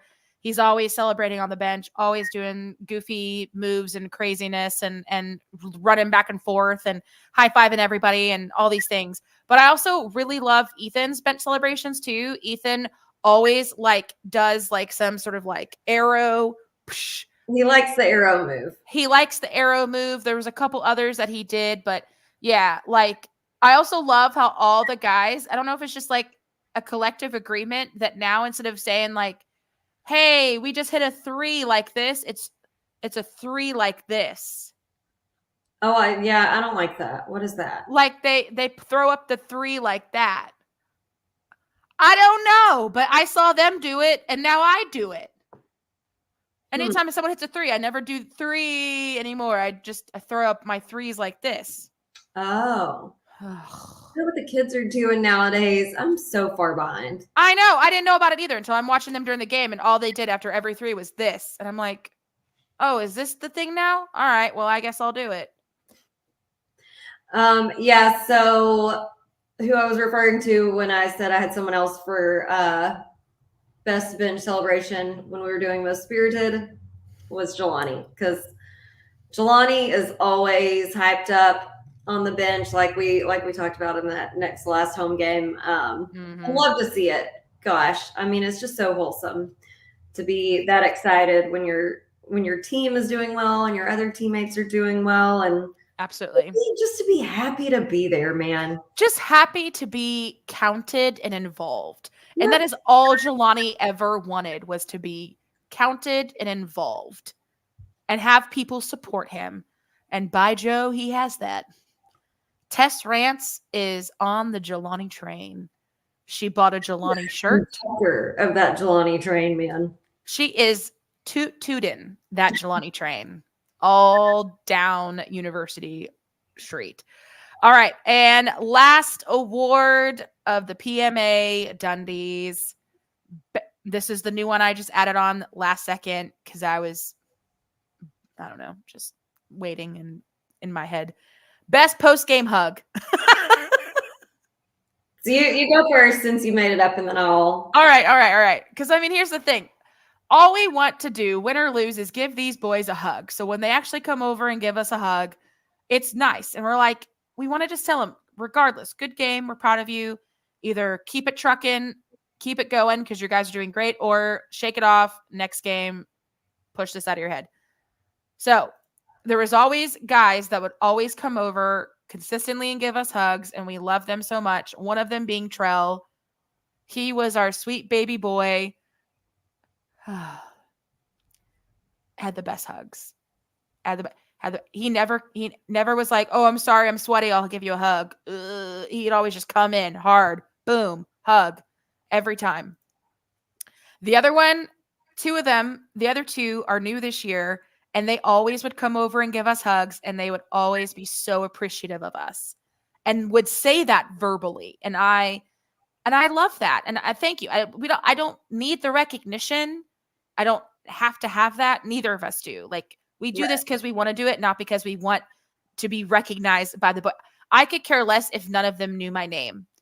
It would be weird if they didn't, but I could care less if they did. Because that's not why we do it. We don't do it to get, recognition from the team. We just do it because we love it. But anyway, these two would come over every game and give us hugs and always say that thank you for your support. We appreciate it. Love you guys, etc. CC was one of them. He gave very big hugs, very strong hugs. And Jelani was the other. Clayton did it too most of the time as well. So I have to throw him in there as well. But those three guys. So I agree with all those perfectly, and I'm gonna give a little asterisk on this one as well because I know Alex will agree with me on this. Just like she said, we love more than anything getting hugs from any and all of the guys at the end of the game, and that's not that like we need any accolades for being a fan. No, we just want them to know that we support them, win or lose. Yep.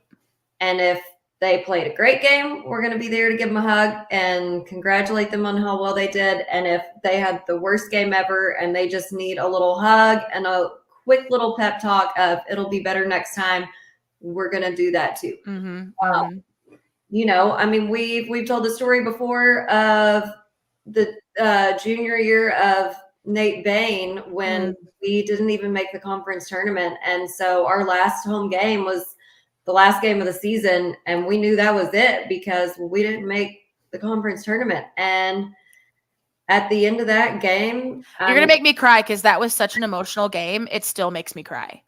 And we all knew going into the game. Okay, I'm all right.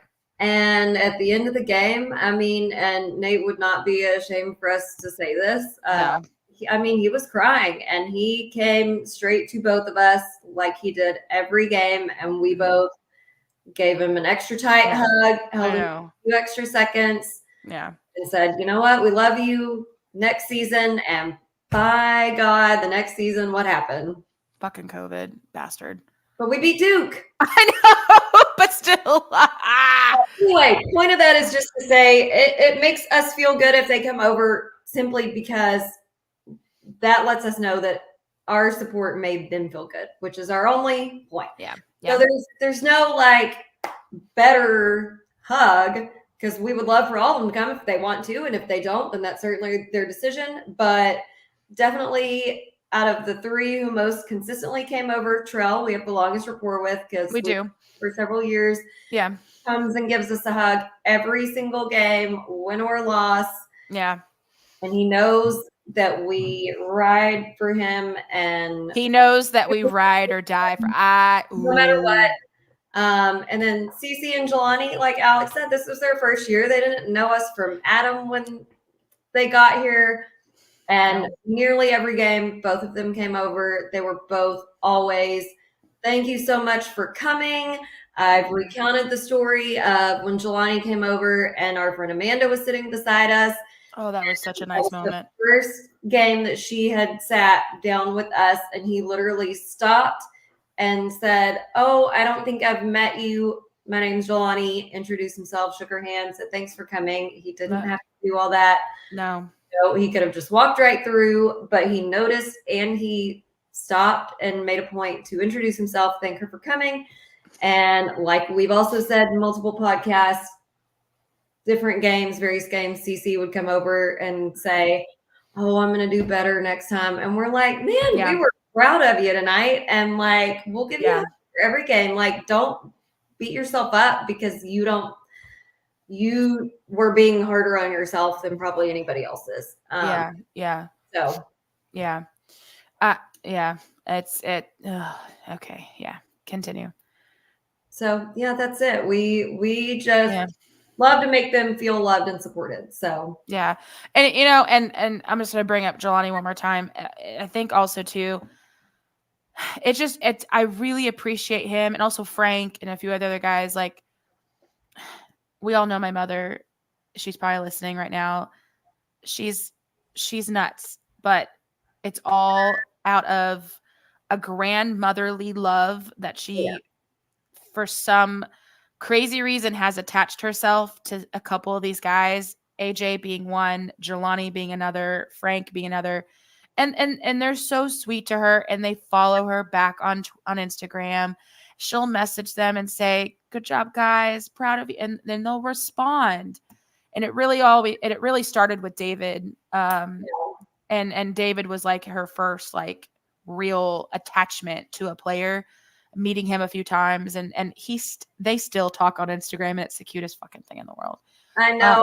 I love that too, and that is really special. And they don't have to do that. They do not have to take the time to do that. They could just completely ignore and just be like, see it, whatever. And after this last home game, when she made her way down the stairs and came and sat and cheered on the second half of the game, and then after the game wanted hugs and pictures with a couple of the guys, and they were, again, more than willing to do it. And again, they don't have to do that, but the fact that they do and they're so sweet about it again just makes this next part of our discussion really difficult. But yeah, I know. And I love so much that they do that. I really do. And I do want to quickly say my dad is like as obsessive about all of them as your mom is, but he has zero social media presence and is far too bashful to ever come down and meet any of the guys.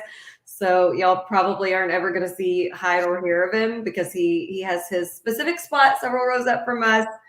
He's too bashful to come down and introduce himself because he feels like he's imposing, but he definitely cheers all you guys on and texts me after any game if someone doesn't play or isn't on the bench and is like, "Where are they? What's wrong? What's happening?" He wants all the details. He's very involved. He's just not as loud as my mother. Yeah.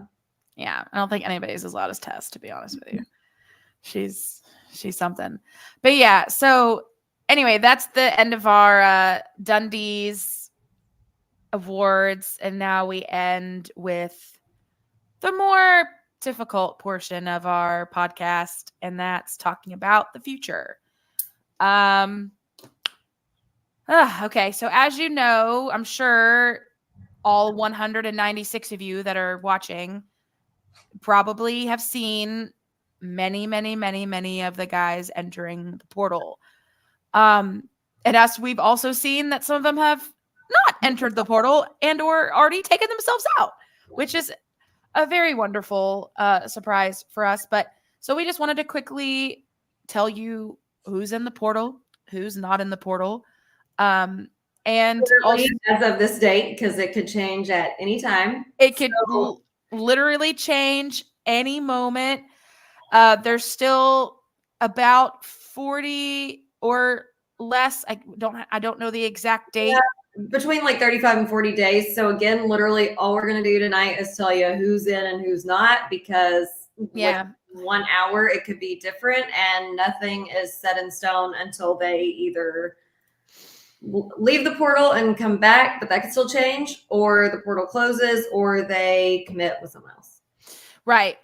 So as of now, there are a few names, some that we kind of expected to be in the portal, a couple that we didn't. And so we'll just kind of go over those now. First one being Day. We kind of saw that one coming, although we definitely didn't want it to happen. That again, like I said, losing any of these guys is going to be difficult no matter what, no matter But it's just hard because we've grown so close to Day over the past years, especially this year. We had so much time to hang out with them in the Caymans that it just made this even harder too, because we, like I said, we got so close to them, hanging out with them. And this one's hard, and especially the fact that he didn't get to finish out his year here. He, got injured, and we know for a fact that he would have again killed everybody. But what are you going to do? I would like to preface before I go any further by just saying, guys, if you're listening at all and or hear about this, we're not mad. It's more so we're just sad. And also at the end of the day, we just want you to be happy. Yeah, absolutely. And we've said that, but I'm glad you're prefacing it again. Listen, I mean, I've played basketball my entire life. Through high school. Yeah. I think y'all know my skinny, short self was not playing in college, but anywho, I've played for many, many different coaches on many different teams, and the most difficult part of playing a sport you love is playing it in an environment that you don't love, whether that be, and there can be a million reasons why a particular school is not a good fit for a player. It could be the location, distance from family, the environment of the school, their major. It could be things with coaching, whether that's a specific coach they don't mesh with. It could be the style of play the coach doesn't fit their strengths. They don't vibe with their teammates, whether that be personality wise or just playing style wise. There's so many different factors that can just not make it the best fit for them. And we love each and every one of you, and in personality and playing style wise. And we just want y'all to be happy and find wherever you fit the best. And if that's not with us, then we hope you find it. And we say this to every single guy who transfers or graduates. We say you're always a lumberjack, and we will still cheer for you wherever you are. Yeah, absolutely. Some of y'all have seen that in action. Like, for example, Calvin Solomon. Calvin, we will cheer for forever. Earlier this season, wasn't it this season when we played North American and Samaja was on their team? Yep. And we, at the end of the game, when they went through the handshake line, I yelled out his name, and he came over and gave us a hug, and we asked how he was doing, caught up. When we played New Mexico State, Alex and I stayed after the game, waited for the handshake line, yelled at JJP. He said, wait, I got to go to the locker room. And we waited around for about 15 minutes until he came back out. We gave him a hug. We asked how he was doing. He said he was loving it there. We were like, so happy for you. Yeah. If y'all go somewhere else, we will still cheer for you. You're always a lumberjack. We love you guys. And if we play you, especially if you play us at home, come over to us behind the bench after the game and give us a hug. Because if not, please. I will yell at you while you're in the handshake line and tell you to come give us a hug. She will yell at you. I will try to wave at you because I'm awkward and just be like, well, maybe they're busy. But Jacqueline will yell at you. Nope. But no. I'm like, nope. You're back home. You got to come give us a hug. Cause like, yeah. We'll be sad. We missed you, but I know. Yeah. And I yelled out Calvin Solomon. I'm sorry. I didn't say what team he's on. He's on UTEP. We have a couple ex-coaches at UTEP and Calvin at UTEP, and very proud of them, all the work they've done there at University of Texas, El Paso. So, and I know he's loving it there too. And I'm happy he's happy too. But anyway, with him. So to get off our long-winded explanation and justification for this. So we talked about Day. We talked, the next one I'll mention is Kamari. And the reason I'll talk about Kamari, Chemo is his nickname, is because Chemo actually entered the portal and already has committed to a team. So Chemo is going to the Western Illinois. Yeah, Western Illinois. So yeah, so that one's already a done deal. There's no getting him back, but we are very grateful for the year that you spent here, Chemo. We absolutely hope that you find a home at Western Illinois. And yes, if we ever play you home or away, just know we'll be cheering for you. Hopefully not to win, but we do appreciate all the hard work and dedication you put to being a lumberjack for this past year. And isn't Chemo from the Chicago area as well? Yes, he's from North Chicago. So that just I think that'll be good for him. I'm sure he's closer back to his family, and yeah, absolutely play more often. So absolutely. So again, happy for him, and like we'll still be following him. We're not going to not follow him anymore just because he's moved on. So another one that hurts because we got really close to his family and him. But Miles also entered the transfer portal. There hasn't been any sort of commitment yet. So far, the guys that are in there, the only one that has committed was Chemo so far, to our knowledge. So Miles entered the portal, and we're very sad about this one, just because the fact that we got so close to him and his family in the Caymans, and every time they'd come down and watch a game, it's just rough too, because we know how talented Miles is. We saw sparks of it when he was in the game. We just wish he was in the game more. And I have a feeling, and I know Jacqueline will agree, that if he was just in the game more, he would not have transferred or entered the portal, shall we say. Yeah, absolutely. Because they loved it here. He loved it. He loved it. His parents loved it. They loved the community. They loved the support. It was just playing time. And there was one thing you didn't mention too, in factors of potentially people transferring and leaving.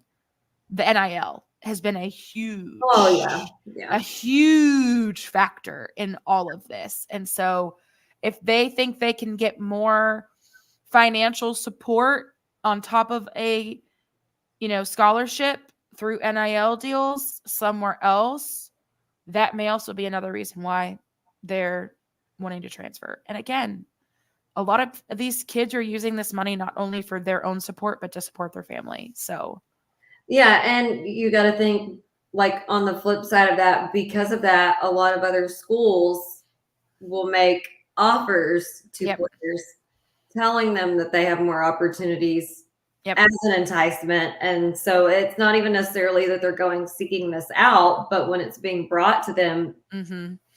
I mean, these guys are getting recruited, and they're getting all these things dangled in front of them. And I mean, it's hard to say no. Yeah.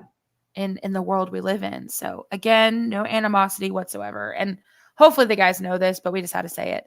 Another guy. So the next two were, I think, more of a shock to us for entering the portal. We weren't expecting it. And so it was just a little bit more heartbreaking.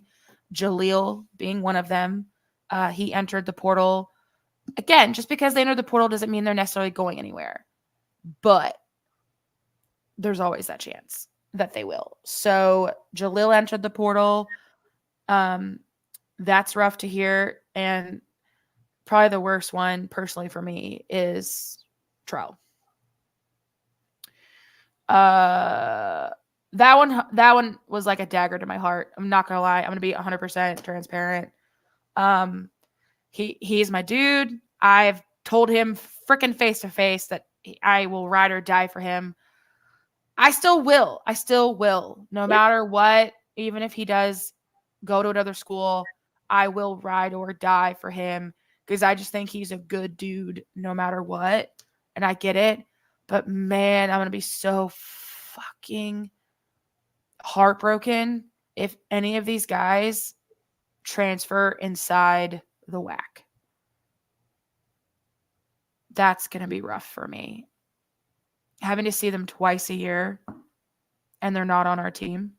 Fuck. No, it'll be tough, because it's like within the WAC, okay, then now they're our direct competition over a long span of time rather than just like one non-conference game. Yeah. It would be nice to see them twice. It'd be nice to see them, Jax, but I know. fuck. I know. It's like a double-edged sword. Yeah, that was just rough. That I think honestly, and I don't mean to say this and be an asshole, but like I can find justifications and I can deal with the others in my head, but just Trell being Trell, and that's my dude. Like I've been his number one stan since he started here. And the fact that if he does go to another team, I mean, and it's Trell, he's going to be wanted. And I mean, he's going to get offers, probably beautiful offers because he's so good. Him and Day Day. Oh. Trell and Day Day were definitely emotionally the toughest out of those 5, simply because we've both had them for so long. 2 years. Yeah. So yeah, we've had them for so long. I think that's the hard part too, is that's the worst part about getting close to these boys, is the fact that when you do create some sort of like rapport and like relationship with them, I say quotes, if and when they do leave, even if they're just graduating, damn it, that's rough. Like AJ graduating, I can deal with because it's graduating. He's not going to another team. But AJ just graduating sucks, man, because we won't see him in a Lumberjack uniform anymore, and he's gone, and he can't be on the team anymore, and all this and that. But when they transfer to another school, and if it's in conference, and I'm just saying that because, like, whenever they transfer, usually they'll put a post up, not the guys, but like verbal commits or whoever. And they'll say, like, oh, this person has had offers and interest from this team, this team, this team, this team, this team. And wouldn't you know it, on both of theirs, CBU and GCU. And then I think back to Trell wearing all of that Dodger stuff. And I'm like, God, if he goes to California. I love you so much, but just do us both a favor and just don't be in our conference. Okay, well, we're hitting 2 hours, so I'm gonna run and do the not in the portal section. And the first 2, we have little caveats because the first one is Matt, which there were some tweets saying that he was in the portal, and then he himself tweeted and said, to clear up any confusion, I'm all in here at SFA, looking to go for another championship, XYZ, yada, yada, yada. So yada, yada, yada. I know how to throw in that Seinfeld reference. Yeah. For now, as of 10:47 p.m. on March 26th, this is what it is.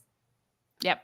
Could change at any day. The second one is Cece, who had tweeted that he was in the portal and then tweeted that after a few days later, after time and consideration, discussions with his family, etc., that he withdrew from the portal and is staying. So again, yay.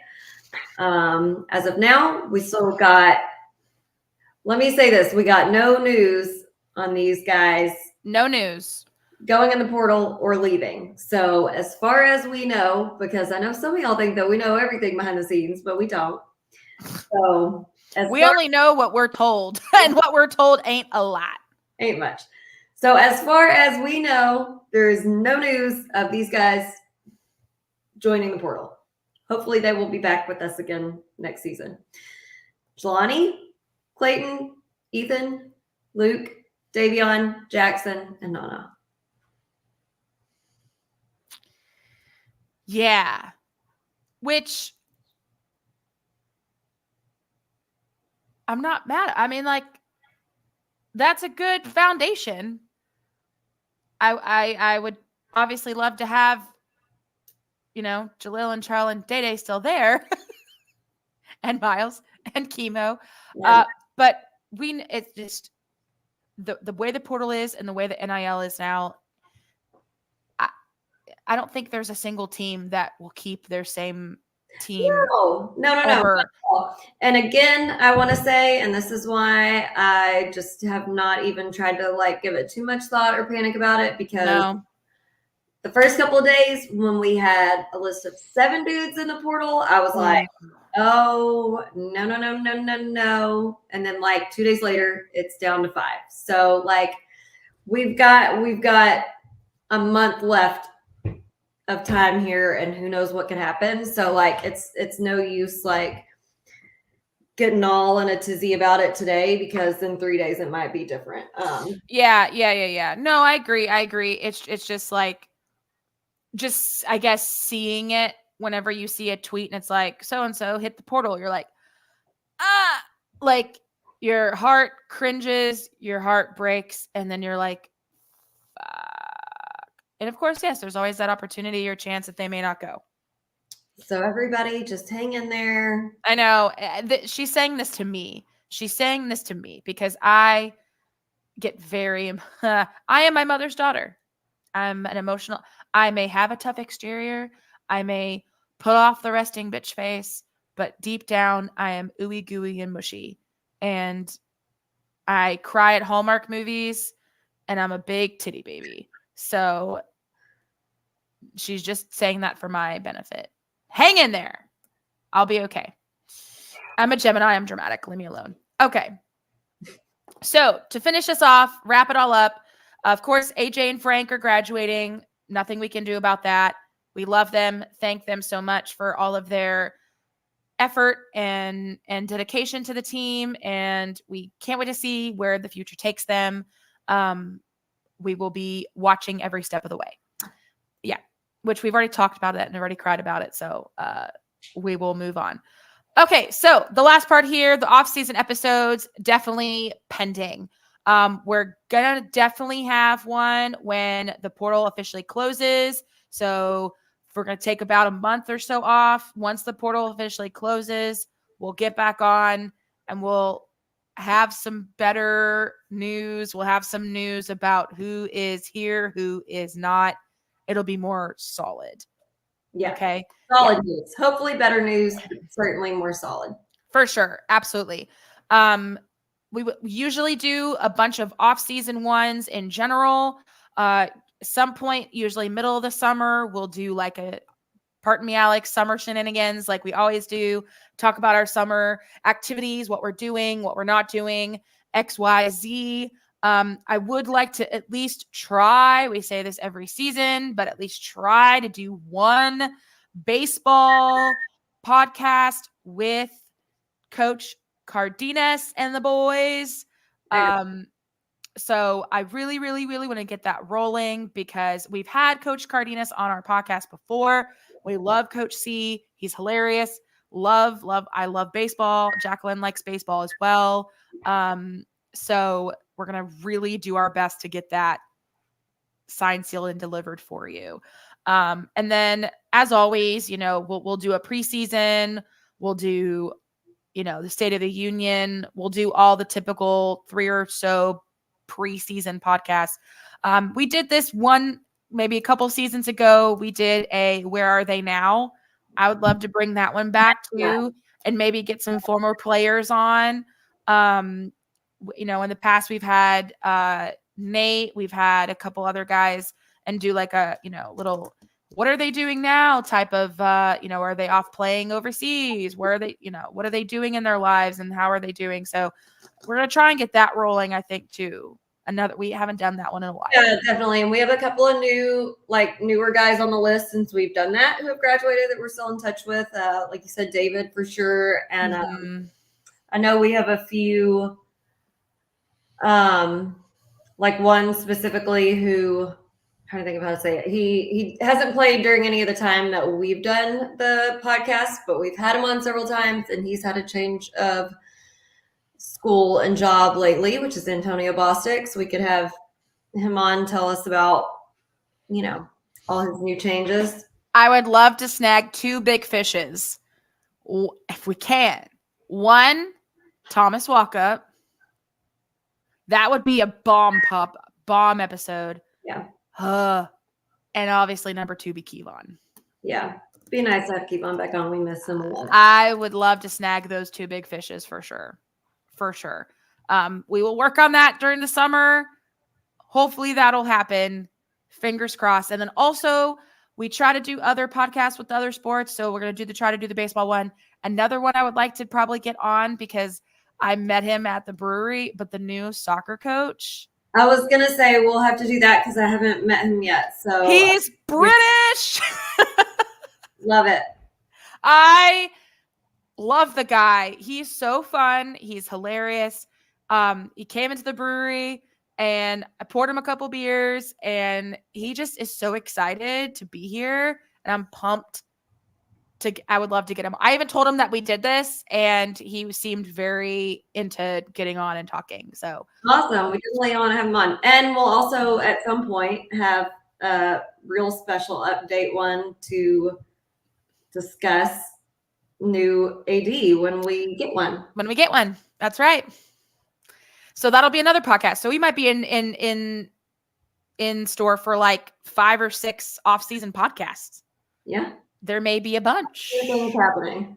Yeah, exactly. So we'll see. There's going to be a bunch on the docket here. So it'll be a fun off season. I feel like we're going to have a lot of shenanigans to talk about. There's a lot of things on my planner. I know Jacqueline has a few things up her sleeve as well. I'd love to go see a couple concerts over the summer. I have a monstrous family vacation that is pending. Hopefully it happens in May. We'll see. It's coming up, so hopefully it happens. Anyway, so that'll be something to talk about. There's a lot on the docket. So yeah, what a season. Jacqueline, we did this after every game, but let's see if we can do it now. Give me one word to describe the entire season. Oh man, I don't know. I'll go first. I said it in the description of this episode. It was a roller coaster. It was a roller coaster ride from start to finish. We had high highs, low lows, just like a roller coaster, twists and turns, loop-de-loops. And I wouldn't change it for the world. There were so many crazy, amazing, emotional moments of this season. And the fact that we got so close to this team that's why it makes it so hard to say goodbye to them.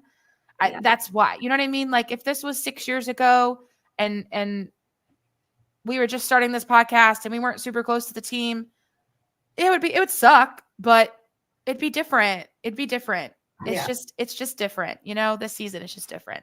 So mine was roller coaster. I agree. I'm going to be corny for 27 seconds and then that's it. But you're never corny. Usually it's me. Oh, I know. It's not going to last long. So set your timers. Okay. I'm going to say family and for 2 different reasons, because you said, like we've explained multiple different ways in this episode, but we really got closer overall to this team and group of guys than we have any of the ones since we've done this podcast. And a very large part of that was the Cayman trip, just because we're very interactive with them. Fuck. Here we go. And I think this group of guys, they really seemed like a family amongst themselves. They seemed to really get along so well. We've had multiple seasons where it's obvious that there's one player that kind of just the puzzle pieces don't fit. Yeah. And there's always a little bit of turbulence underneath for the most part. And listen, every family has its trouble. So I'm sure there were some days that were not perfect. Yeah. But they really seemed to all very much enjoy each other and love each other. And we got to meet a lot of their families. I feel like we met families of the players more this season than we have any other season. I mean, ever before. Yeah. Cayman's, we met Miles' parents. We met Clayton's dad. Eventually over the season, we had met Trell's parents before, but Trell's parents, we met Davion's parents. We met Jalil's mom. Who else? I feel like I'm leaving out someone. We met Jelani's family. Yep. I mean, not only Clayton was at the Northwestern State game. Yeah, I mean, we had even like their significant others were at the games all the time. And Anna, who is Jelani's fiance, and Caitlin, who is Clayton's wife, sitting behind us almost every game. Really, we're turning around and high-fiving them every time they score or get a rebound or get a block, or cheering around and laughing with Savannah when Jelani was acting a fool. on his normal thing. Yeah, it was just. Thanks a lot. You made me cry. I was trying to hold it together like a strong bitch, and you ruined it. I said I was going to be corny for 27 seconds. So, if I'm going to actually be corny, it's going to hit you. I try. I try not to let it out, but you know what? Sometimes you just got to cry. Oh, all right. I'm okay. I'm fine. I'll be all right. I'll be fine. Okay. Thank you very much, Jacqueline. I appreciate that. But yeah, I agree with what Jacqueline said. Family. I feel like Dominic Toretto in Fast and the Furious. Family. Anyway, if you've never seen Fast and the Furious, highly recommend. Anyway, I just want to give a big, as we finish up here, I just want to give a big shout out and a big thank you to everyone who has been following us and listening, especially from these last 2 episodes. Like, we're hitting like triple digits on watchers and listeners while we go over these 2 podcasts, which is like wild. We go from like having, an average of maybe 20 to like 213. Where did all you newcomers come from? Let us know. I'm curious. Yeah. Before we sign off, if you're listening, put a comment down of where you're listening from and how you heard about us. Yeah, it's wild. Anyway, so just curious. Yeah, but just thank you so much. And, I would be remiss if I don't pub a couple of the things before we sign off for the last time during this season recap. One being our store. We do have a merch store. All the money that comes through the merch store goes directly to our travel fund. We use that for any of our travel for the season games. We will be posting, hopefully either this week or next week, some designs for some of the sports, not basketball. So if you're a baseball fan, softball, bowling, and then we're going to post some Nacogdoches and East Texas related designs on top of the ones we already have in the store. So just watch out for those. Obviously, we have more basketball designs than anything, but it's not just t-shirts and shirts, t-shirts and sweatshirts and hats. There's a million trillion other things on there too. So go take a look, order some stuff, support us because we love you. The other couple things that we need to talk about, as always, are My Plates. We love our My Plates. It is an easy and fun way to support SFA Athletics. If you go to www.myplates.com/lumberjacks, you can get a $50 rebate. You could pay off in installments. You could do a layaway option. We love our My Plates. We absolutely adore Sean Kennedy and his family, and we thank him so much for hooking us up and helping us get our My Plates that are obviously our podcast name, Parton, me, Alex. We get many compliments and many questions about our plates, especially me. Jacqueline's is self-explanatory. Mine, I always get why does your license plate say Milix? You'd be surprised. Some people are like part in, and I'm like, oh, Jesus. I mean, yours is freaking obvious if they know it's you. For like, me, phonetically, people, come on. Jesus.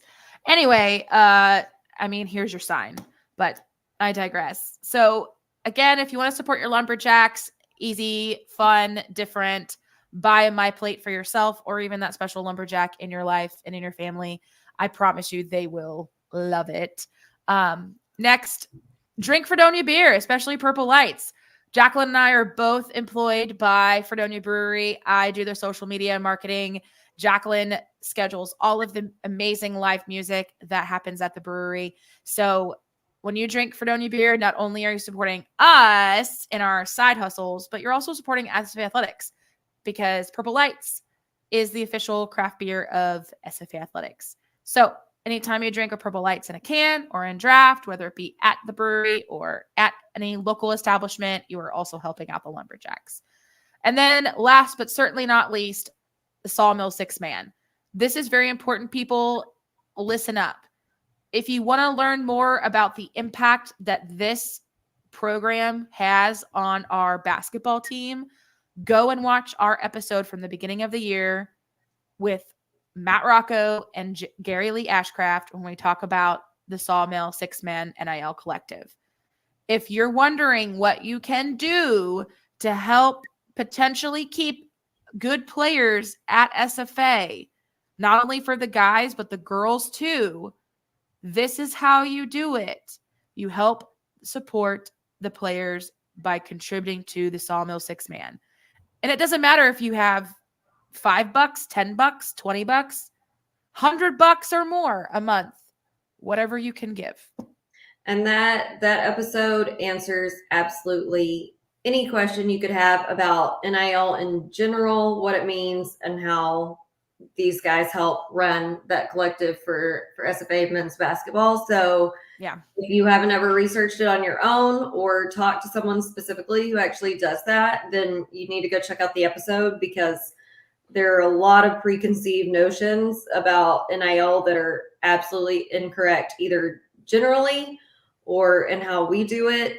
And there are multiple different factors and levels at which it can be done. So just if you have any question at all or don't know about it, you need to go check out that episode. So you're fully versed and understand all of the benefits that NIL Collective has, not only to our players and our program and our athletic department, but also our community at large. Agreed. Yes, 100%. So yeah, that there concludes all of our posts, our hype up, our sponsors. So again, thank you so much for following and listening to our strengths and our grievances all season long. It's been a wild ride, but we wouldn't change it for anything. Not one single thing.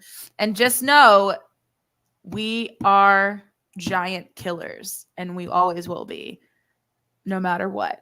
So, Lumberjack basketball, let's get it going. 2024-25 season. Is it November yet? Start the countdown. Start the countdown, baby. I hope you guys have a wonderful night. Pay attention to our social media, because we'll let you know when we're going to go and do our next couple episodes. Obviously, it will be about, a few weeks, a month from now. But yeah, we'll be back, baby. Hope you have a wonderful night. And as always, axe some jacks. With Alex and Jax.